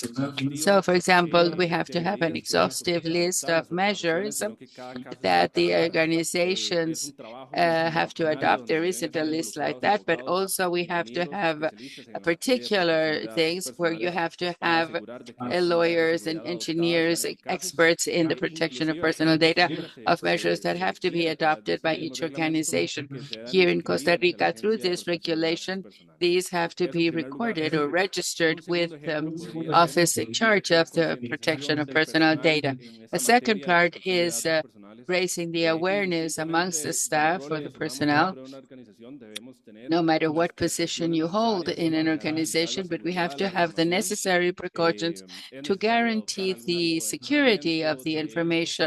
We have to have some kind of training or, raise awareness in the personnel about the importance of this. And the third place is the adoption of technology that allows the security through the use of VPN, for example, of authentication, of multi-factors, where the personnel can assure themselves that the security mechanisms implemented by the organization are competent. And here I would like to end with the example of Cisco, that I am the legal advisor of Cisco, and we have worked with several teams. We have worked in the adoption of terms and conditions that apply to the protection of personal data. This is the data protection agreement. You also know this. And additional to that, we have information security measures, which are the security measures adopted by the firm to ensure the protection of personal data from the treatment for the entire life cycle, from the moment when they're created up to the moment they're deleted. And so we have privacy have this concept, and this means that for each product in particular, we describe the personal data that are gathered, the purpose for this, and the measures that are used when there is an international transfer of personal data. So with the example of this company, Cisco, we can we'll give you an example of what kind of measures organizations should adopt for the good use and to ensure the transparency of the treatment of personal data. So thank you very much. We can see that this is a perspective of risk management. We cannot see that, even if we have prevention, we are not going to be able to avoid these breaches. And so we are taking a look at this problem. So when we look at the details, we can detect the breach. And once we detect this, what do we have to do? And so as Giovanni was saying, no matter how much you take, all the measures and do them correctly, we can still have a breach. And to have the measures can be useful so that this breach can be as small, or the impact that it generates can be minimized. But assuming that this can also give you the preparation, have to be in two ways. We have to look at the prevention, but also reaction of how we can react to this, because in the same way as prevention, the reaction is not something exclusively computerized. It is also that has an impact on many aspects of the company, and according to what kind of breach, and then we can see different importance. Maybe some have not so many data, not so sensitive, and so did not escalate. But then we're going to comment about breaches that have a great impact. And maybe for the smaller ones, you don't have to deploy all of these resources and actions. But it is important that an important security breach can lead to a corporate crisis or an institutional crisis. And because they can lead it can affect the accounting of the business, also the trust with the clients. It can lead to a regulatory aspect or legal of possible proceedings that can be initiated. So in all of these things, we have to be duly covered to protect this, and we're going to look into this in more detail. This, as we were saying, the computer side is undoubtedly a very important element, but as I was saying, it is not the only one. So what happens? In the first place, when it happens, there's going to be an immediate action of contention and to be able to make a diagnosis of what has occurred, to be able to minimize or control the situation in that case. And so based on this, then we're going to have, first of all, and all of this has to be pre-established, because if you're not trained for this, if you don't know who has to be called first or how to start the actions, then this is not going to be able to be resolved. So the involvement of corporate relations together with legal is going to be key, because any breach, assuming that it is one of great impact, we're going to have a mandatory notification of 72 hours. Here we have 5 days, but one or the other, it is little time to be able to think of what to do. So we have to have the different elements in mind, and we have to be aligned this from the legal point of view of the firm, how they're going to be facing the proceedings that are going to start. It's going to start. And so here we are a little bit up in the air with what has happens, because this can lead to very important sanctions, for example. So we have to prepare the legal strategy, the communication strategy. This is going to be important in any country, because whatever we say has to generate the trust in the people, but it cannot contradict the legal strategy that we're going to initiate. So this has to go hand in hand. Also, these are actions or facts that are very probably are going to be publicized in one way or in another. So communication is key to be able to have that good communication with the people. On the other hand, we also have the aspects of continuity of the business, which is going to change, depending on the different work that the company is doing. And so maybe some are going to be more serious than others that can have other solutions, but this is also going to be the prior work that has been done is going to help to encapsulate this better. But this can also become very serious and affect the continuity of the business. Also, with certain specifications, chain supply, logistics, according to the affectation or the work or the business of each firm. So, to wrap up a little bit, we have to take into account that although the trigger is going to be a computer trigger, at least for the most that are most serious, it's not going to be the only one, and that to be able to give a good response, we have to work in coordination in a planned way amongst the different areas that can be affected. So taking into account all of these advice, all of these alternative ways, so an entity affected by a breach might have some reticence in informing the public because they might be afraid of flashbacks. So it is important that the competent entities can begin some sanctions based on the communication of the breach. Yes, thank you again. I'm going to speak of the general regulations of data protection in our experience in Spain. If we work that with this regulation, not every breach, there is no obligation to communicate every breach to the control authority. In this case of Spain, is the Spanish Agency of Data Protection. The breaches only have to be communicated under certain circumstances. So currently it is true in Spain and in some other countries of the European Union, there is a trend, a consistent trend that the authorities of control, they usually begin sanctionary proceedings with regard to those breaches that have been communicated because of the affectation of these breaches. So, for example, in the last year and a half, the last year, maybe a few months, and they are pretty usual. The million sanctions in millions as a consequence of these breaches.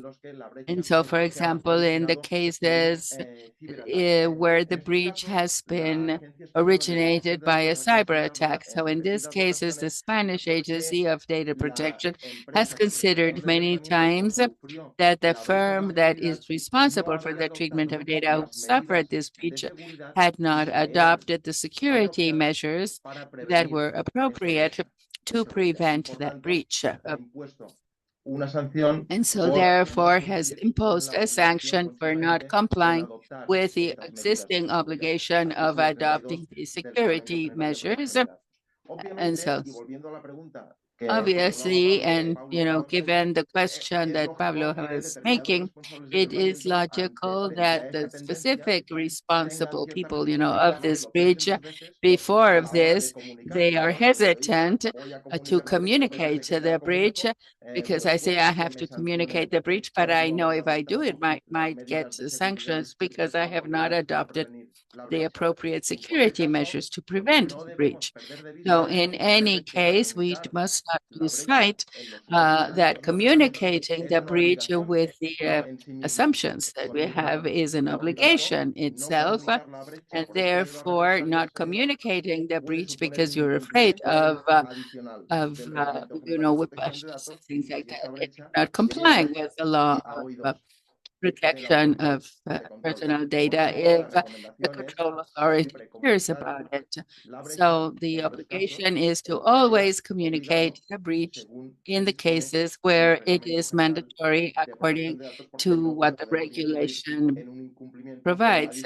Otherwise, you might incur in a non-compliance simply because you are afraid of and you're trying to avoid a sanction, and so we do not discuss, but then we will fall into two non-compliances or actions. So having said this, we are going to give you some recommendations that the practice has taught us over these last years in those cases where security breaches are communicated to the control authority. We're going to give you three recommendations. The first recommendation is when you know about a breach, you have to understand from the first moment what that breach has consisted in and why it has occurred. And so for this, it will be basic that there exists a direct and fluid communication amongst different departments of the firm, and particularly between the legal team and the team of the information security. This is fundamental to understand why the breach has occurred, to be able to measure the communication that is going to be sent to the control authority. Second advice, establish a coherent strategy from the very first moment, taking into account that communicating the breach is only the first step of many. If so, we communicate the breach, and the control authority can answer, okay, we have received and we have reviewed the case. We are not going to adopt any additional action. But if we are in a more serious action and we have not communicated this adequately and based on the initial communication, then different and multiple requirements of information might occur that the control authority is going to start sending to the person responsible for the treatment, one has suffered the breach, and the control authority is going to start making questions and requesting documentation from the firm. So this phase can go on for several months, and it is common that this reinvestigation phase, there can be 3 or 4 different requirements. And if after these requirements, the authority is still not persuaded, then we can face the beginning of a sanctioning proceedings where we will have to also submit several briefs. So we can see that there are several interactions between the person responsible for the treatment and the control authority. So that is why it is fundamental to have a coherent strategy so that we do not contradict ourselves in all of those communications. And then the third advice is that under the regulations, it is true that there is a term of 72 hours to communicate the breaches, security breaches, and many times the security breaches occurs, so maybe, and so we have a very short time even, because then, of course, the hours over the weekend are also going to be included in that term. So despite this very short term, it is important not to be precipitous, and we have to think with serenity, and calmness, that what is absolutely necessary that has to be communicated. And also we don't want to give more information that we might think at the first moment that it can be good for us, but then throughout the proceedings, this information can turn around against us, or even the control authority can interpret these documents or this information contrary to what we are thinking. So we have to comply with the obligation of information, but only that information that is strictly necessary to comply with the obligation of information. Thank you, Manuel. Manuel is talking to us of millions of, sanctions, but even sometimes in consequences that are not measured in money and are scaled over time, and also the strategies of communication for all of these reports and follow-up of the competent authorities. And so what can you comment of what kind of consequences can firms that face these security breaches face, and who has to prepare the response in a multidisciplinary context? Yes, there's a lot of consequences, tangible and intangible. Many questions or sanctions, I think, or the most common one, the most commented. So very elevated amount. There's a particular in Costa Rica when the legislation was done, the obligation was done, was set in the rule book and not the law itself. So there's no direct sanction, but this could develop into different sanctions from the perspective of security, which have a direct sanction. And not having had the mechanisms to notify, realize, do the right process. It's something it's something particular that I've only seen here. It was a staking technique, but really it should be in the law to notify, but it's this local specificity. There could also be consequences here on with the consumers, that there's civil responsibility that's not directly with the agency. And then we should look at each particular case or very specific damages. Let's say there's punitive damages, or if there's a specific damage done, depending on how revealing the data of the breaches. So there could also be they'll require repairs in that sense. So there could be fees or other expenses that could be incurred. On the other hand, there's the trust of a company or having a brand that you can see it's directly impacted with the reputation. So for example, a bank or an insurance company or a company that stores their information, and we see that even though it doesn't impact me, given the example of a bank, if I see a bank had a breach of information, even though the funds are protected, it's going to generate a lack of trust for me to use their applications, use my accounts. So I'm probably going to move to another one or at least think about it twice. Same thing with many companies. So security, it does has this consequence as that we could call intangible that could happen.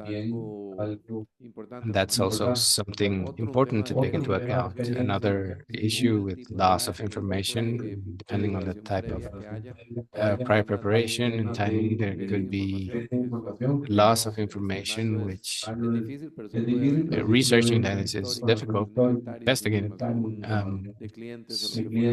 Client information or similar, there's simply lost according to the type of attack. So that's a potential consequence that could happen. And related to this, but not necessarily in linear way. As I mentioned in my prior intervention, there could be an issue with business continuity in the sense that if this could impact immediate sales or generate a crisis that has led to or doesn't allow to recover, it really would hinder the continuity of the business as such and could maybe not continue being operating. This could be temporary or total. If it's a significant impact on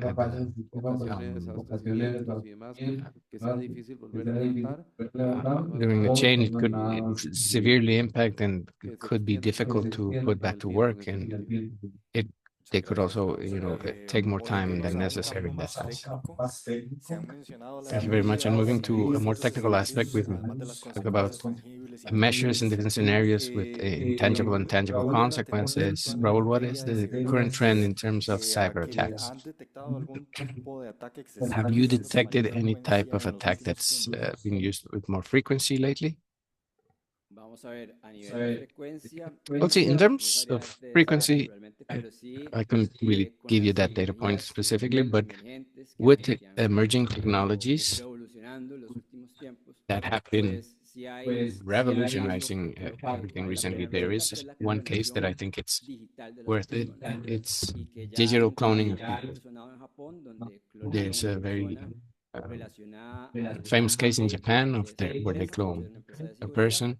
This is a security company, and there was a breach of capital, which was significant because this digital clone of this member of the board managed significant amounts of money. So really, it not only impacts large companies, but it also impacts the individual.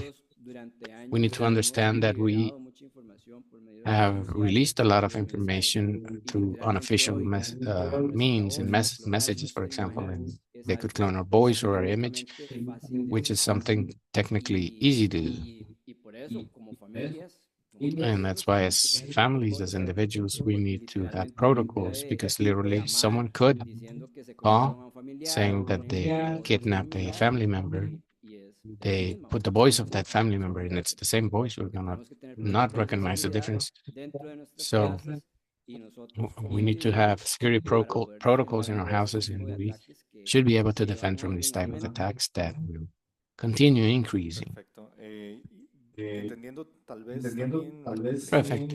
Understanding also the complexity of each of those scenarios, we've seen a lot of automation systems in AI, etc. We could also see that these breaches are individually linked to new technologies. Very often we not only think about AI, but there's other types of technologies that are in use and with which people feel more familiarized with and share a lot of data. We share a lot of data day to day and don't question it, despite all of these terms and conditions that have been mentioned in different sections of this section. How could we use the new technologies in favor of counteracting these attacks, and how could really the organizations approach this? Well, now we have agents also of AI that could also be monitoring, particularly potential points of entry, particularly in companies, but also with individuals. So that's not that common, but In companies, we have for a long time now models, predictive models, machine learning models, and now also with generative AI, we have a series of tools that help us to custody our organizations. Perfect. I'm open now before moving to the last section. I'm not sure if you want to generate some type of inquiry either live or remotely. We're receiving some inquiries. And my associate Jimena will be giving you the microphone in the room. So I want to invite our presenters to provide one last perspective or recommendation with this type of scenarios. And at an organizational level, which is level 1 of priority that we should generate in strategies in this 2025. We'll start with John. Perfect. Thank you very much. I think that internally, what we've been doing from Cisco, from the legal aspect, is working definitively with multidisciplinary teams in ensuring that there's a transparency in the dealing with personal data. We've talked about the risks that could entail the economical actions imprinted in that are subject to compliance with the norms of the EU rule book. We could see economical impacts very grievous for commercial work of any company. And despite in Costa Rica, we're trying to evolve a little bit with data protection, personal data protection. I think the important thing is to make awareness of the topic. That's something that has been growing, that it becomes more and more important, than the companies from personal criteria should take the necessary measures for prevention. So at the point where we have a robust regulatory framework, we can be already advanced in the topic. And I want to thank you for your attention also. Moving on to Leon. I think it's important to have clarity that there is no particular company that could not be exposed to a potential attack, big or small. There's no difference there. You know, we want to look at the processes regardless of, but we want to generate first that consciousness that we don't have. If we don't have that sensitivity of what could happen, it's difficult to take the necessary step to protect adequately and generate what Joanna was mentioning at the beginning, which is this culture that's necessary, because at the end of any initiative that's done, it could be broken through the weakest link or the least structured aspect in generating that culture and that capacity. I think it's key. From my perspective, I think that I have a saying, we're all the CEOs of our lives. And as CEO of our lives, we need to administer all the different fronts that this implies. Cybersecurity is one of those fronts. And if even we've spoken about cases that we could call traditional now, what we can think of in terms of technologies, we're talking about that supposedly we're soon gonna see androids that will be used as cars and probably will work like electric cars right now, where you download an app and each thing, each device that's accumulating data is a potential breach. Intelligent sensors, any intelligent device in your house could be altered and could generate a data breach. We also have sensors right now that could help us to understand things about other people that were impossible to know before. We could have a sensor in telling us, for example, what are they thinking with just scanning their face in a way, knowing the temperature of a person, and be able to negotiate with those things. So what we're seeing right now that is already very large, it's going to be multiplied by much more, and this makes you dizzy. And the way of defending yourselves, of things that you're not afraid of them. It's learning from them, getting to know them. So if I could leave you with something today in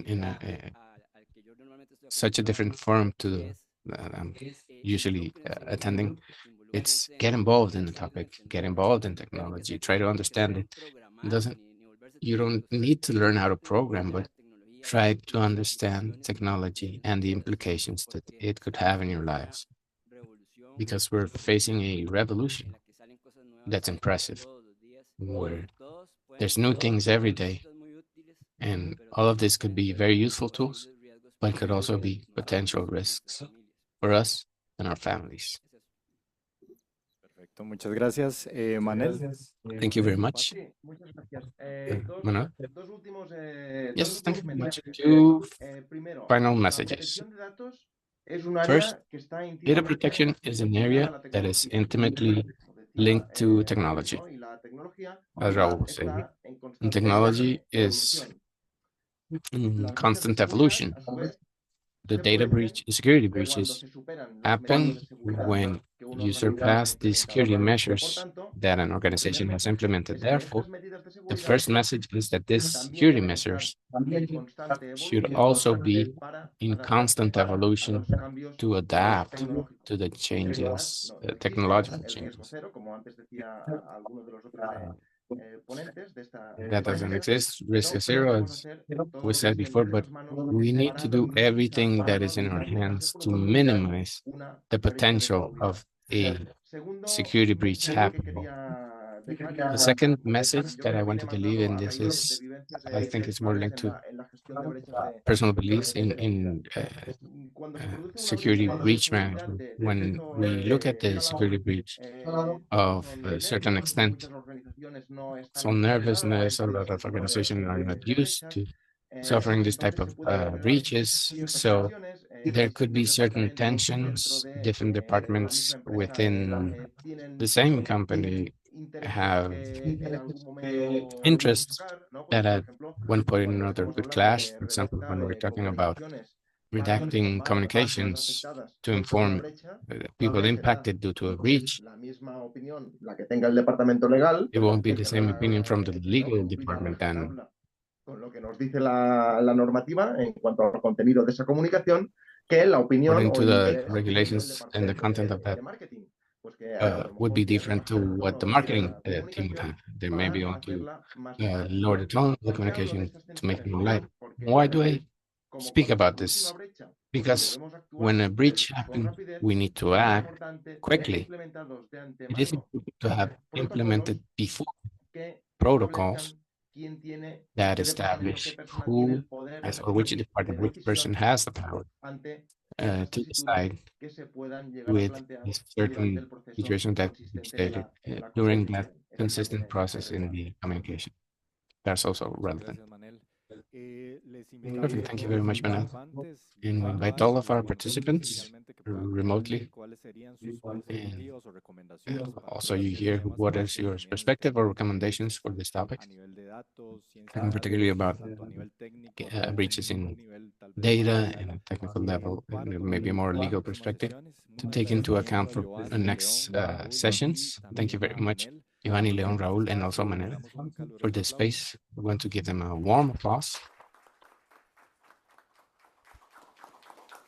Y pues, bueno, una despedida y estaremos And ahí well, hablando en un farewell, rato para poder and we'll be responder otras preguntas que surjan del back público. shortly Muchísimas to gracias. answer some other questions from the audience. Thank you very much. Vamos a la siguiente sesión. I'm moving on to our Sesión next número session, 3. session number Darle la 3. bienvenida a la I'm pleased to profesional welcome Natalia Villanueva. Professional Natalia Villanueva.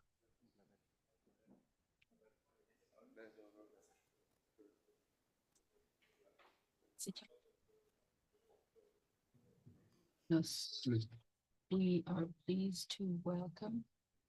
Yes.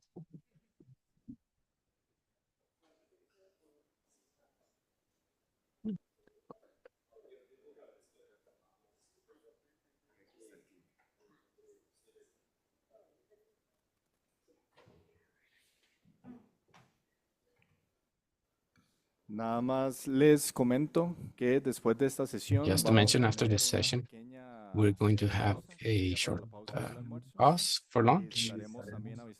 We'll be also letting you know remotely with different reminders at the time of return, etc. And now I want to welcome again Natalia. It's great to have you again with us. Natalia has participated in several of the events, and we've been connected. And with ILTA, it's a pleasure to have your participation. Natalia is part of our voice, and we'll talk about the differentiation, strategic differentiation. This differentiation that we should mark in multidisciplinary environments at a legal level, but we also should apply different types of um, frames. And something important is we can extract different lessons about the world of marketing, which is more multidisciplinary each day. And all of those participating in this event can also understand how to apply it in our day-to-day, because from the way we communicate and this significantly shows how we obtain clients. So something important here in to do a formal introduction, Natalia Villano is associate for Central America and the Caribbean of Emma Partners, has ample experiences advising firms of lawyers and business development, also accompanies Central American judicial clients for acquisition strategy, marketing plans, communications, and business development coaching and personal branding for lawyers, coordination of events, marketing, digital marketing, social responsibility, and liaisons with the media. She has over 15 years of experience in different industries, has executed strategies for marketing that are successful for highly recognized firms. Before being a consultant, she led the creation of the business development, public relations, employer mark, and social responsibility for a Dominican firm with over 50 years of experience. She's also been part of the marketing team and business development of one of the most prestigious firms in the country, and obtained her licenciatura in social communication, and then specialized in sciences of marketing and business strategy. She's an active member of Legal Mattering Association and the Alliance of Women in Law and Business. So we want to make a strong applause to Natalia. Thank you very much for that introduction. Those are all my credentials. I don't think anything's missing, and I want to thank everyone here. These and all the other sessions. I'm not going to take more time than what's allowed, since you left me the space just before the break for lunch. And to start, we're going to talk about strategic differentiation. And we have differentiation in all aspects. Judicial is not the exception for it. So we have a market where we see, then we have more innovative solutions, solutions where we implement technology in the legislative industry. And how can we differentiate it? Because if we implement technology of AI, process automation, that doesn't make us unique, because there's a lot of people that are doing the same thing that we are, and that are actually preparing solutions that also are very similar to this. This doesn't mean that the client will not hire us or will not find us because of that, but it's key to differentiate strategically. How can we differentiate ourselves strategically, not be repeating what we see in a book or a manual or in a publication that we saw? So here we're going to see certain strategies and activities that we could implement in our organizations, be it a law firm or a company with a legal department in-house, as well as a public institution or private companies. These are applicable. So we're going to give you a little bit context about the legislative marketing, how it's evolved, let's say 10 years, because what we saw before in the judicial market is not what we see today.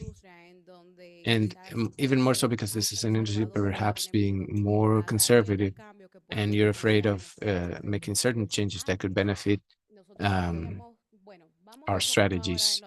So we're going to focus right now, all of the strategies of legal marketing are based on a client client-centric focus and digital. Why client-centric? Because all the actions and strategies that are being applied are to satisfy the needs of that objective audience that we have. Because right now we have the goodness of all these tools, platforms, to be able to connect with this throughout the entire cycle of conversion or sales, of how you want to call it, within that relationship that the client has with us in our organization. So it's key to be able to identify what is our audience, to be able to better serve, to give an answer to that pain point that they have. And I go back a little bit here. Do we know what's the pain point of our client? You know what I heard the first session about calculating the ROI? It is key to know what are those pain points. Who are we speaking to? How can we offer a solution that what we're doing is not generic? It's not something standard, but something totally personalized, and not only looks good in a brochure and a webpage, but that truly we have the intention of serving more people. So that's truly being client-centric. And here we can connect in a better way. And our value proposition will be transcending through time. And of course, we're going to be able to differentiate ourselves. Here's a point that was mentioned also in the first session, and we're going to see it in detail here, is the value of the culture, the organizational brand. We can do the same thing as 5 people, 5 other suppliers, 5 other companies. But the difference resides in our organizational culture, which is the one that allows us to put that personal touch. If we have a team of 10, 100, 20 people, but if the culture is not marking each of these processes, these innovations that we have, we're definitely gonna see that seal, that quality, that DNA of organization at the time of implementing those solutions. And here we are differentiating from the rest.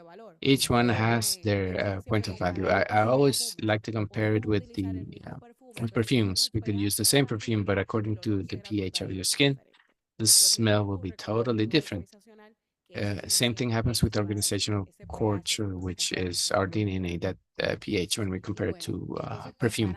And well, now comparing currently, now the internal clients, and they have a preponderant role. They both have great relevance, making a difference, because the internal client is serving this external client, but the external client also helps us to adapt those solutions that we have, that portfolio of services. How are we responding? How that client could support us in that process. We also have more closeness. There's not so much technicality. In this prior panel, they mentioned something very interesting, how the marketing team can help customize that message that is not just legal lingo with technicalities that the client will not understand. And here I'm talking about the internal and external clients. And so when we're personalizing and customizing, we have that closeness, we are already winning. We're also seeing currently that if we are not online, we are losing one very big opportunity of visibility and positioning. There's people that are more extremists that say, if you're not online, you don't exist. I don't share that opinion, but it's good that we use these tools as a great tool to be able to empower and also capitalize on our experience, our services. Because sometimes we know how good we are, how are we differentiating, but the external audience doesn't know it. We do have clarity on that, our colleagues, our circles, but it remains in this bubble. Imagine this message could be transmitted strategically to the different platforms. Imagine how much people will be able to serve with their services and solutions. And also here, the voice is not the protagonist. We could see previously that acquiring new clients, new opportunities depended on that math. It has preponderance now, but it's not the same relevance as it had before. Now it's complemented with the different tools that we have in this digital platforms. And therefore the digital footprint and leadership are here to stay. when a potential client is interested in what we do, they do a search on internet. Our digital footprint will be that presentation letter. We're not present there to tell them what we do to introduce ourselves, do a pitch, but our digital footprint speaks, and also that leadership. How can we defend these topics? And we're expert on these topics that we've been developed on throughout the years that we have this great experience, and we're offering a solution to a group that already trusts us. So it's very important to take care of that digital footprint. And well, before, within this context of legal marketing, there was a lower visibility of the reach was not the same that you can achieve currently thanks to this platform.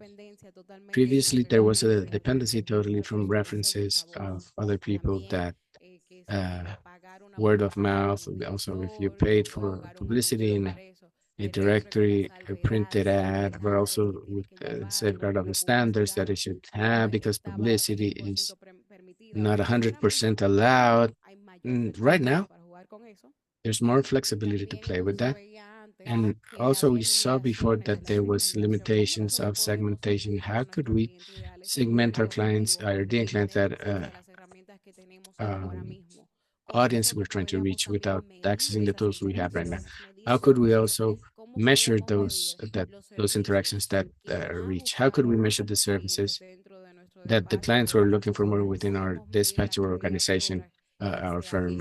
How could we measure the amount of hours that were applied to this type of service? A simple example now with automation of contracts, which is a value proposition that we see a lot. We can measure the amount of hours that are destined to this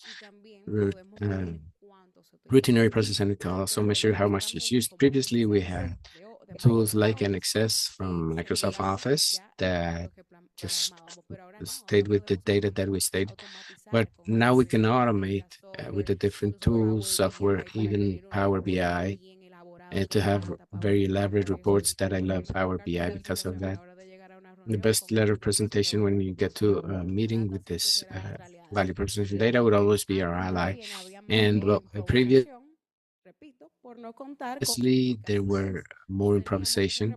I repeat, because of not having clear metrics, we didn't have to report how much hours we invest on the prior year or in this semester. We didn't have clarity on how many hours we're investing in repetitive processes that in the end, yeah, they add value, but we can add even more value if we apply different types of processes for that. We didn't see any of that, and that's not only for legal operations. How are we defending our brand? And well, currently in that same context, we see that we have a greater reach. We have greater visibility thanks to all the tools that are being developed currently, and that, by the way, are in constant evolution, because the solutions that we have right now are only the beginning, because this is just starting. So we need to get ahead of and think about how can we be more flexible and provide more productivity through this. But this is another conversation. Currently, we've been using a lot of automation, CO2 position, the main search engines, which is what I talked about with our digital footprint. Well, now when we have the right keywords, our client can, the potential client and the existing client can get to know without having us face to face, just as like we're currently seeing the implementation of marketing of content that is writing on blogs, magazines, sectoralized on a specific industry. We're also seeing the case studies, particularly with companies, when companies have a software provider of an AI technology, it helps them to implement a tool. Generally, they always publish this as success cases, and not only looking at that provider, but also the organization that's giving itself to the task of developing the tool with the help of their professionals to provide a better service, a quality of service that will differentiate in the end. So we already have that information as part of our digital footprint. We also see the adoption of social media that lawyers previously were more timid, more reticent to publishing, because if they talked about publishing at least once in LinkedIn, they thought that their team wanted to become into an influencer, which far from the truth, is just sharing information of value about this proposal that they currently have on the market. Same way we see some of the campaigns, also use of campaigns of email marketing are gaining more strength. Right now, previously you didn't see that. Perhaps the firms had a bulletin where they shared information about birthdays, something or something similar. But now, aside from having implemented these tools more and more, they're also professionalizing even more with information resources of a lot of use. We also have automation of processes, repetitive and also for marketing to have those metrics that value data that we talked about previously. I'm not sure if you realized, but I'm a fan of data because data is what will allow me to make informed decisions. It's what will allow me to create a presentation with that data that will allow us to adjust this general presentation of the organization that we're representing. These are not the taker steps. And we also see more integration of AI that cannot fall behind. AI is being used for a number of very interesting tasks like prediction of certain trends, also the analysis of data, customization of campaigns, also virtual inquiries to improve the client experience. And that's something that also was mentioned in the first session, the client experience. We cannot aim to differentiate ourselves in the market if we don't do the task of taking care of the client experience, having clarity on what is the roadmap, that customer journey of how it reaches us, and take care of each of those steps. Let's say it's a map with 6 different steps. We have to take care of studying and taking care of each of these interactions that they'll have with us. This is part of how we could contribute value with quality and differentiate from the rest. So now the question that we started with, if everyone does the same thing that we do, how can we differentiate ourselves in this market that's highly competitive? And I repeat again, using technology, automating processes, or using AI doesn't make us unique because many people are already doing it. So I go back again to what I mentioned about organizational culture. And in our organizational culture, we need to include the use of these tools and adapt it to what we've been doing, this way of operating that differentiate us. So here, summarized the employee branding and organizational culture to highlight an organization or a firm should have its legal services, yes, high quality, being well prepared, but it should have clarity on its organizational culture and work on that organizational brand. If it's not mapped, it's a good opportunity to work, sit down on it and look at what's the value proposition that you have, what are those processes, internal processes, which are very necessary to create culture. And culture is created every day throughout the repetition of all those processes, which is the way in which this organization specifically provides those solutions.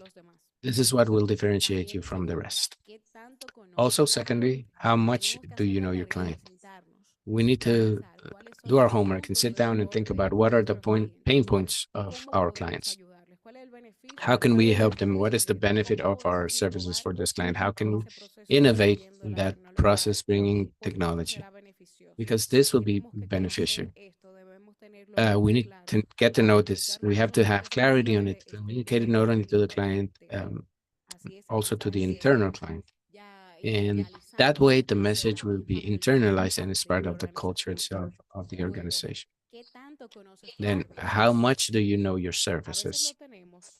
Sometimes we have it in autopilot that we know our services, but when we sit down and do our homework and really sit down and see what specific service I offer, to whom are they directed? When I see to whom are they directed, I not only means company members of X industry. What is the demographic data of that group? If there's a cultural factor that impacts the receiving of this service or product that we are presenting, all of these data points are very important and will allow us to design our portfolio of services and therefore offer a better user experience. And there, what I mentioned, the design of legal services and the experience, we need to have this point very clear. The first thing is thinking, what Is the client, the legal client really needing? What does my client need? Am I providing that solution? The client wants clear solutions that are agile, of course, and predictable, that they know that they can count on that supplier to have that service and not have any type of surprise. And of course, if the service is evolving and transforming according to this same needs, because those relations are always being transformed. We're talking right now of a marketing of connections. So we have to have clarity on that. This, in the same way, how are we simplifying or improving the experience of this client? We also need to ask ourselves, where are we generating friction? Because that can also happen. Perhaps the solution that we're offering is not the best, or is not the one that adapts the best. So what is that pain point? What is that bottleneck that's being created? And how can we resolve that? And finally, what can we do to be more memorable? How can the clients remember us and have this on the top of the mind, which is the objective of any legal services providers? How could we adapt? Well, with good communication, good brand message that identifies those points that differentiate us. What is our value proposition? How are we offering those solutions to this client? So going back to the point of how much do we know the client, we need to define what is our buyer persona, this target audience, this ideal client, and we need to put a name and last name. Let's imagine we have a person in front of us. So that target, what is it? What type of clients do we want to reach? Even if we do already have clients, it's very valid to do this exercise. So the decision-making profile, which profile does this decision maker have within the organization? And this could include the position. It's also important to see who are influencing them. There's a very effective technique that's in a mental exercise. We're going to have a scale from 1 to 5, where 5 is the the final decision maker. 4 is a person that can influence in the process. Third is someone that also influences but doesn't have that much of an importance in the company but could help. And then 2 and 1 are the persons that are in the organization but that don't have a direct relation with the decision maker. So it's good to map that mental exercise of, if you want to write it down also, to when you're going through this process. Also, what are the channels for visibility? That client, what channels do they use?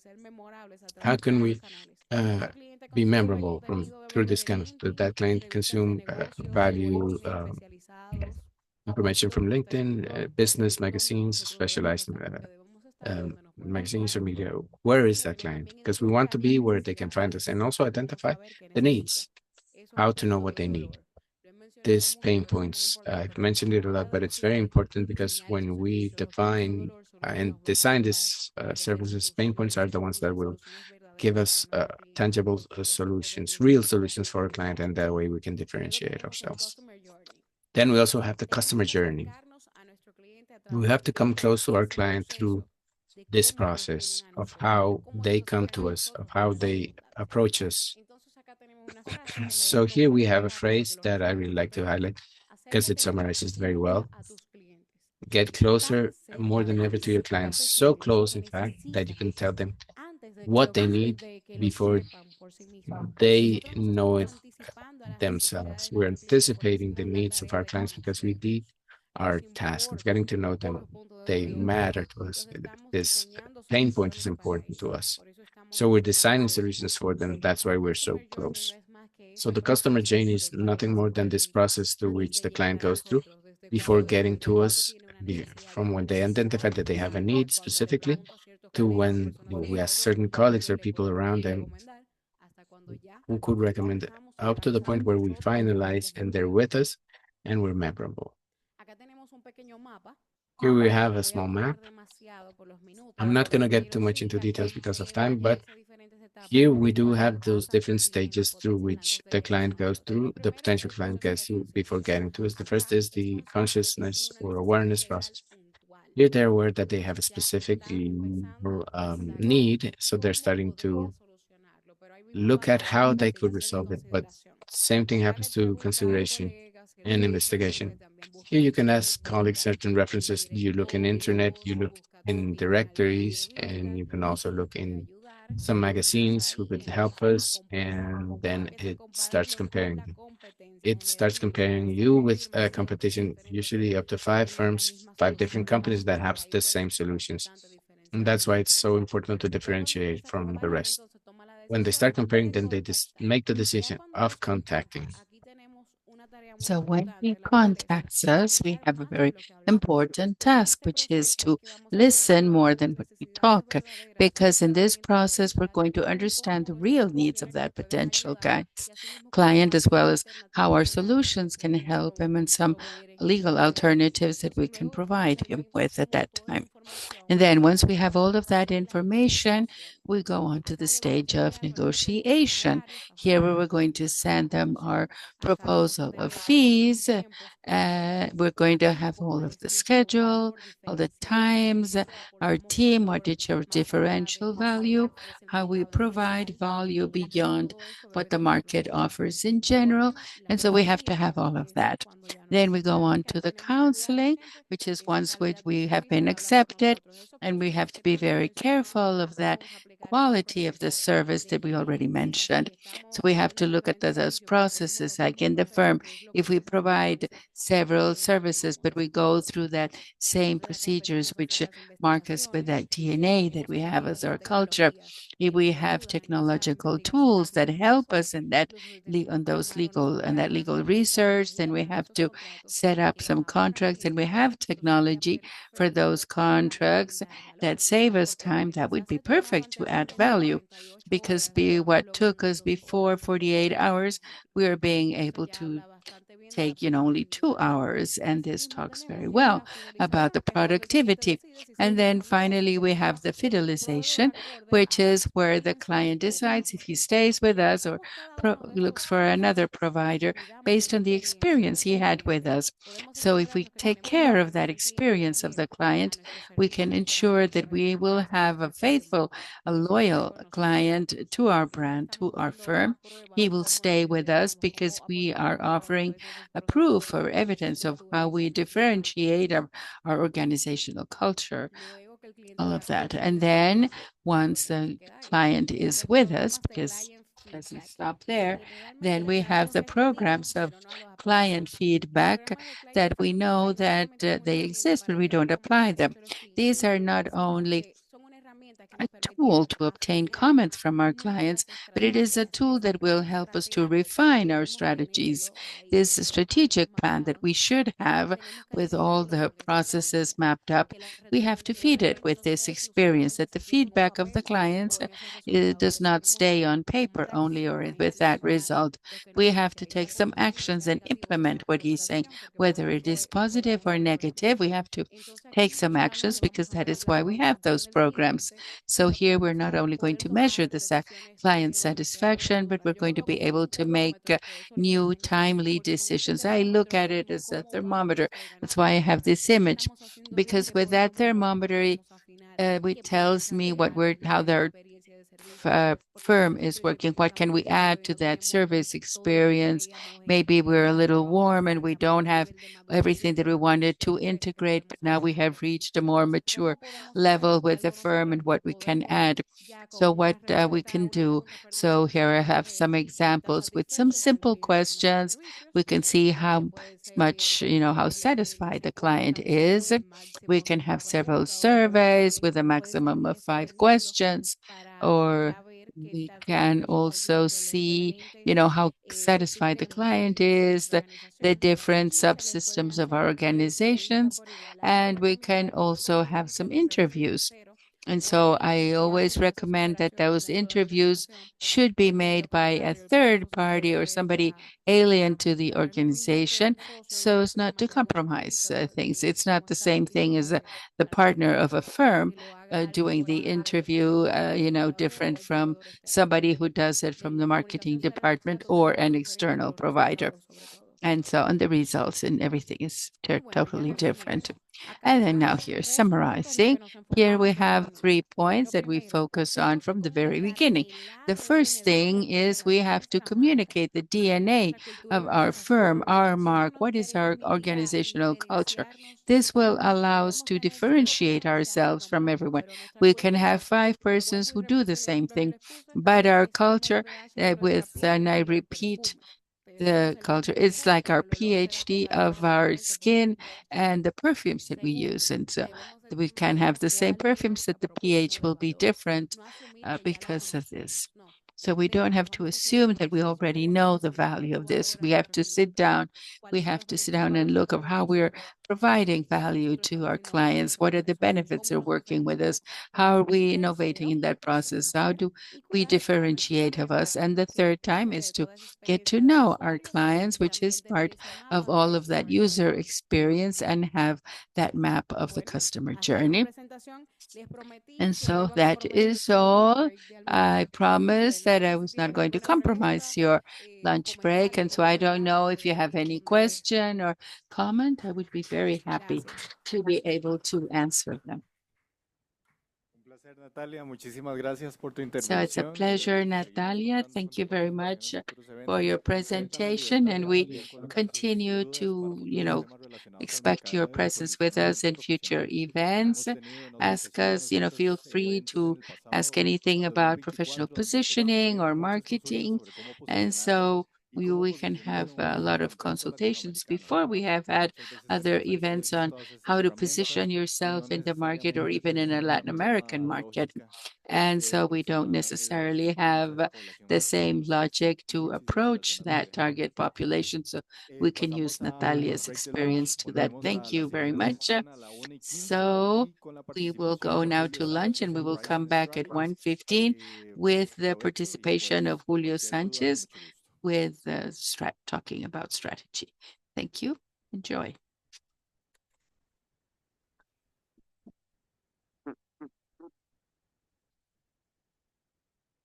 Hay que correr porque es en la otra parte del mundo.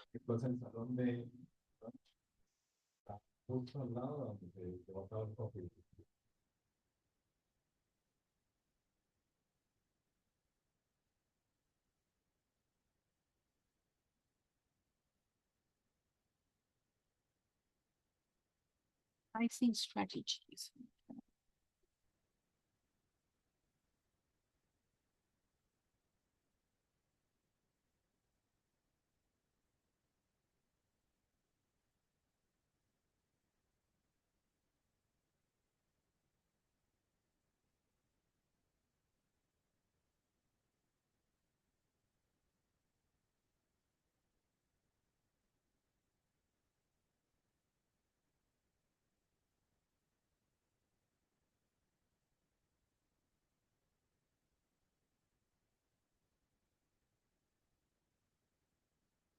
To join us, and a kind reminder to those accompanying us virtually. We are about to begin. Today we have Julio Sanchez with us, who is going to talk to us about pricing strategies. He has been with us at other times. It is a pleasure to be able to have his expertise tonight, and I might give you an introduction to his professional profile. He's experienced in financial analysis and price strategy within the legal context. He has ample experience in design and implementation of innovating methodologies to do with pricing. This to optimize the profitability and reinforce relations with clients. He is currently the senior manager of prices in New York, and he has been fundamental in the revolution of price strategies in the firm through the introduction of strategic frameworks and other tools. He is also an expert on matters with software solutions for price fixing, such as Planning Box. I welcome him, I welcome Julio Sanchez again, and it is a pleasure to have him here with us today. Thank you very much, Pablo. Thank you for the introduction and it's a pleasure to be here with you. I tried to be there in person, but it wasn't possible this time. Someday I will come to Costa Rica to visit you in person. Pablo, shall I show you my screen? I have a presentation there ready for you.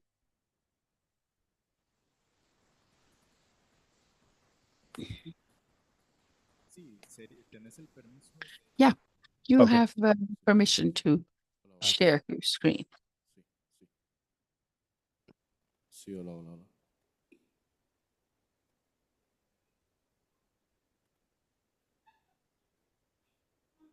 Ok, bueno, entonces voy a hacer el sharing con mi Okay, pantalla.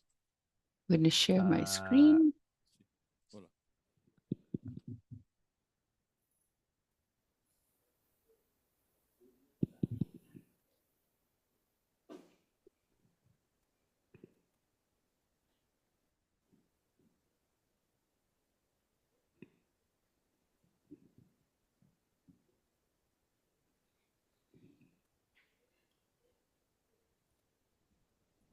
¿Puedo comenzar? Can I begin? Sí, por favor. Ok, Yes, excelente. please go ahead. Buenas tardes. Espero que el almuerzo no los haya puesto Good afternoon. I hope that lunch hasn't led you to a coma or made you sleepy. We're going to be talk a little bit about prices, strategy, and alternative billing systems, everything based on my experience that I have seen in the different legal firms that I have worked in. And also what I have been able to observe in the US market, especially through, going to certain conferences and participating with different panels that I know talk about pricing here in the US. Okay.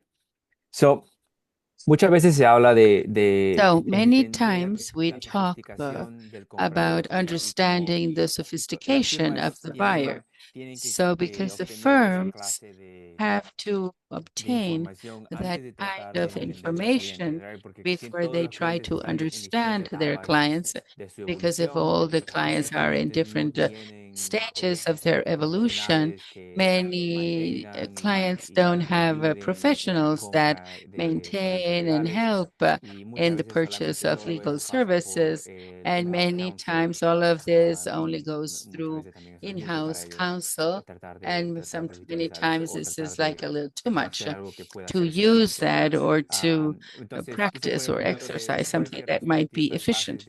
So with regard to certain buyers that you have there, and with buyers, I refer to the clients that a firm may have. Those are very vigilant in the way that our fees go up. So I don't know if this is so effective. Many times there are ways to avoid or find other flows to continue increasing the hourly fees. So I have never thought that it is a very good strategy. Other buyers that you can classify that are discount buyers, for example, no matter what you tell them that you're going to charge them, they always want a discount. It's only that the discount helps them think that they have getting a good price. Other buyers I classify as benchmarking, fees. They go to the market pros and they ask for a code, and so that they can understand what the hourly fee is, how much something is going to cost them, and they go to the different law firms and they ask for the same quote. to understand how much it costs in certain law firms. And those are the buyers that any times they understand which is the most expensive, which is the most inexpensive, and they have a good intentions to of understanding what they are doing, but many times they're not comparing firms with other firms that we can say are comparable. A firm that is it's very similar, that is going to give you the same value, and then you can use it as a benchmark. However, another buyer is the one who is searching for a fixed cost. Those clients, they always want to know how much it is going to cost, and they want the firm to stay with that price. Many times you find this with litigation cases where the clients want a price for the entire case, and they don't want the firm to divide, or they don't want hourly fees, just so that they can understand everything, a whole a lump sum, that they can have it as an annual cost. And other clients that I classify who seek a value. These are the clients that understand how to negotiate. They understand what they are buying. They understand what firm brings what benefits, and they know how to navigate the marketplace of the different firms. And that client understands not only the value that hiring a firm means, but they also understand the relationship with that firm, and they understand a little bit more how the business can benefit from that relationship. And then I brought you here a little bit of the Bureau of Statistics that is measures what the United States expects with a recession or in the market, what is happening with inflation process.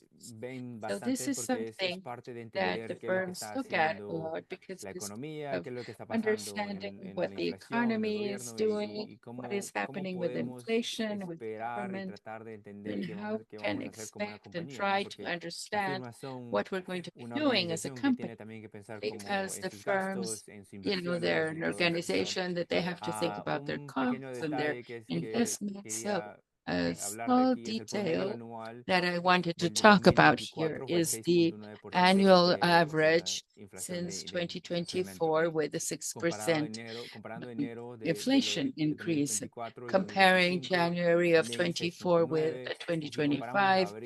6.9, and if we compare it with April, it's 6.6. So it is still in that same range, and we expect that it's going to finish with that, like 6.5, 6.6, 6.9. What does this mean? That means that the inflation affects the providers of legal services in a different way than how it affects a company who sells fruits, or who sells telephones. So it is different because it is more expensive to hire lawyers. It is more expensive to invest in technology of legal service. And it's also, there are different worlds. So it is important to understand what is happening in this sector and not combine it with all the other, what is happening in all the other economic sectors. And also, I wanted to talk to you a little bit about how the clients have to understand when they're buying legal services. You hear clients saying, I want quality, I want, others saying, I want something in it. It is important to understand, and this applies to all the cases in life. You can look at this more maybe in construction. If it is quality and quickly, this is going to cost you. If it's quickly and it's cheap, then you have to be a little bit cautious, and you have to, be a little bit fearful because something is wrong there. If it's a quality and it's cheap, then it's going to take time because you can't put all the resources that you have right there because you are charging cheaply. And something that has all of these three characteristics is something that, as you say in English, it's too good to be true. So this is something that I try to speak with the clients there to understand what are your strategies, what you are seeking, or if you want quality. You know, quality is not going to be cheap. So quality means a certain price. And if you want it quickly, then that's also a little bit more expensive. And if someone is telling you that it's going to be very cheap and very quick, don't believe what they, what they're selling you because something is wrong there. And also, I wanted to talk about that also because it is important to understand how the relations in the industry, how they categorize their clients. This is in English, but I will try to do my best in trying to translate it for you in Spanish. But the way, the capability of a client to give more with against the capability of what you think going to cost and the cost of serving those clients, that's what's at the bottom. And so it is to understand how a client that is loyal, that is loyal to understand the relationship, or else a client that doesn't know how to seek legal services. And they have always been, with the same years. So this is a client that is going to pay whatever you charge them. Or this face of hostage that says that you have a client that you keep them there against his own will. And he says, no, I can't leave. And so I understand what this client does.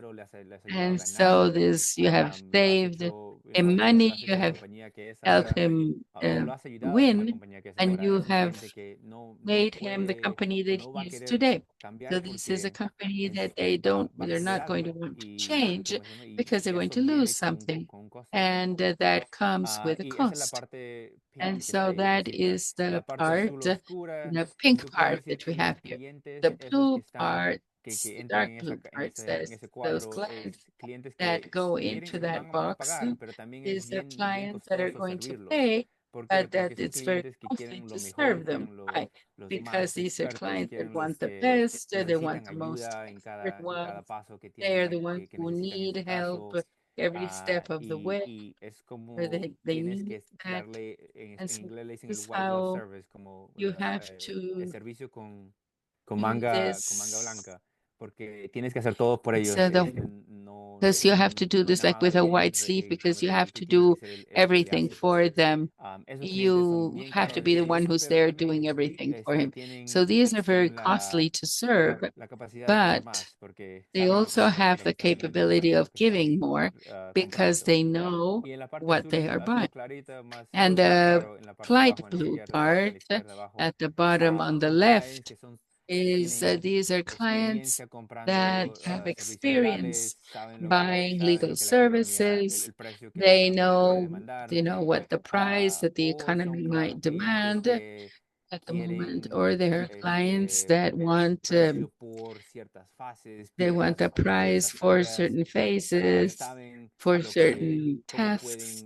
They know how much you can use those fixed prices to reduce the cost. So it is less costly to serve them, but at the same time, they don't like to pay more than what they think they should pay. So then you have other clients that are more collaborative, where you can add a little bit more of what you need to do with other clients that have no collaboration capacity. And so then you have others that are difficult, it's costly to serve them.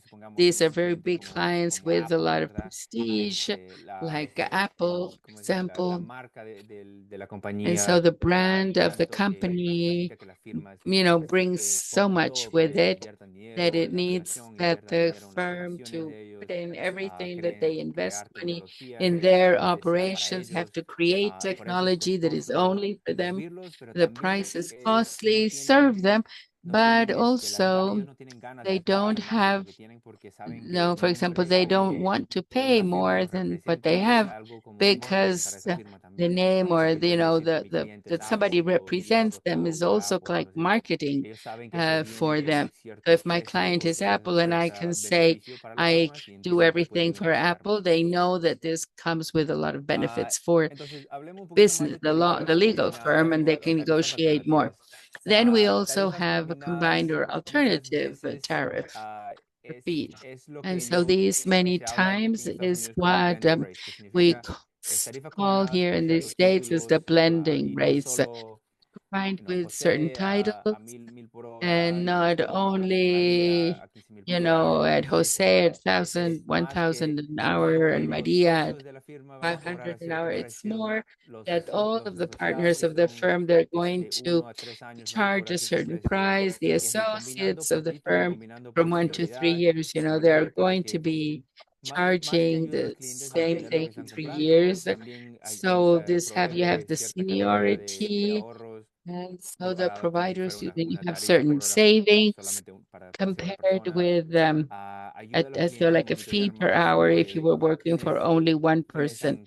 So we help the children to monitor this, who are charging or using, and this also helps to implement the easiest tariff or fee, because 10, 20, 30, a team of 10, 20, 30 that to charge different hourly fees, but now you only have a variation of only 2 or 3 hourly fees because they are combining by level of seniority. And so here, the only problem that this fee brings with it is that it needs a strong relationship firm and the client, because you have to understand that the firm is going to use attorneys who are more junior, because it's the only thing that it's not so costly for the firm, and also the client will be satisfied. So this is a fee that helps the firms to show or give more work to the associates who are junior, so that they continue to grow and to learn as attorneys. And so it is easier to manage this internally on the side of the client and on the side of the firm. Tarifas alternativas de descuentos y créditos por volumen. Alternative fees with discounts and credits because of volume. This is one very, very popular here in the US, because the clients know that they're going to come in with a portfolio of different cases, different kinds of projects, and they want that they want to offer the legal firm to offer a certain number of discounts, because they're bringing a lot of volume. And so they're going to want lower prices because they know that there's a lot of litigations, intellectual property. And so this is something that we try to understand, that this is sort of like an investment in the client, and also it's an investment on their part into us, because we know they bring all that request for different services. So transaction fees, that is sort of like purchases and sales of businesses. When we represent a company who is going to sell a certain part of their business, whether it's stocks or the entire company, or más común en esto son fusiones so y what we see adquisiciones here more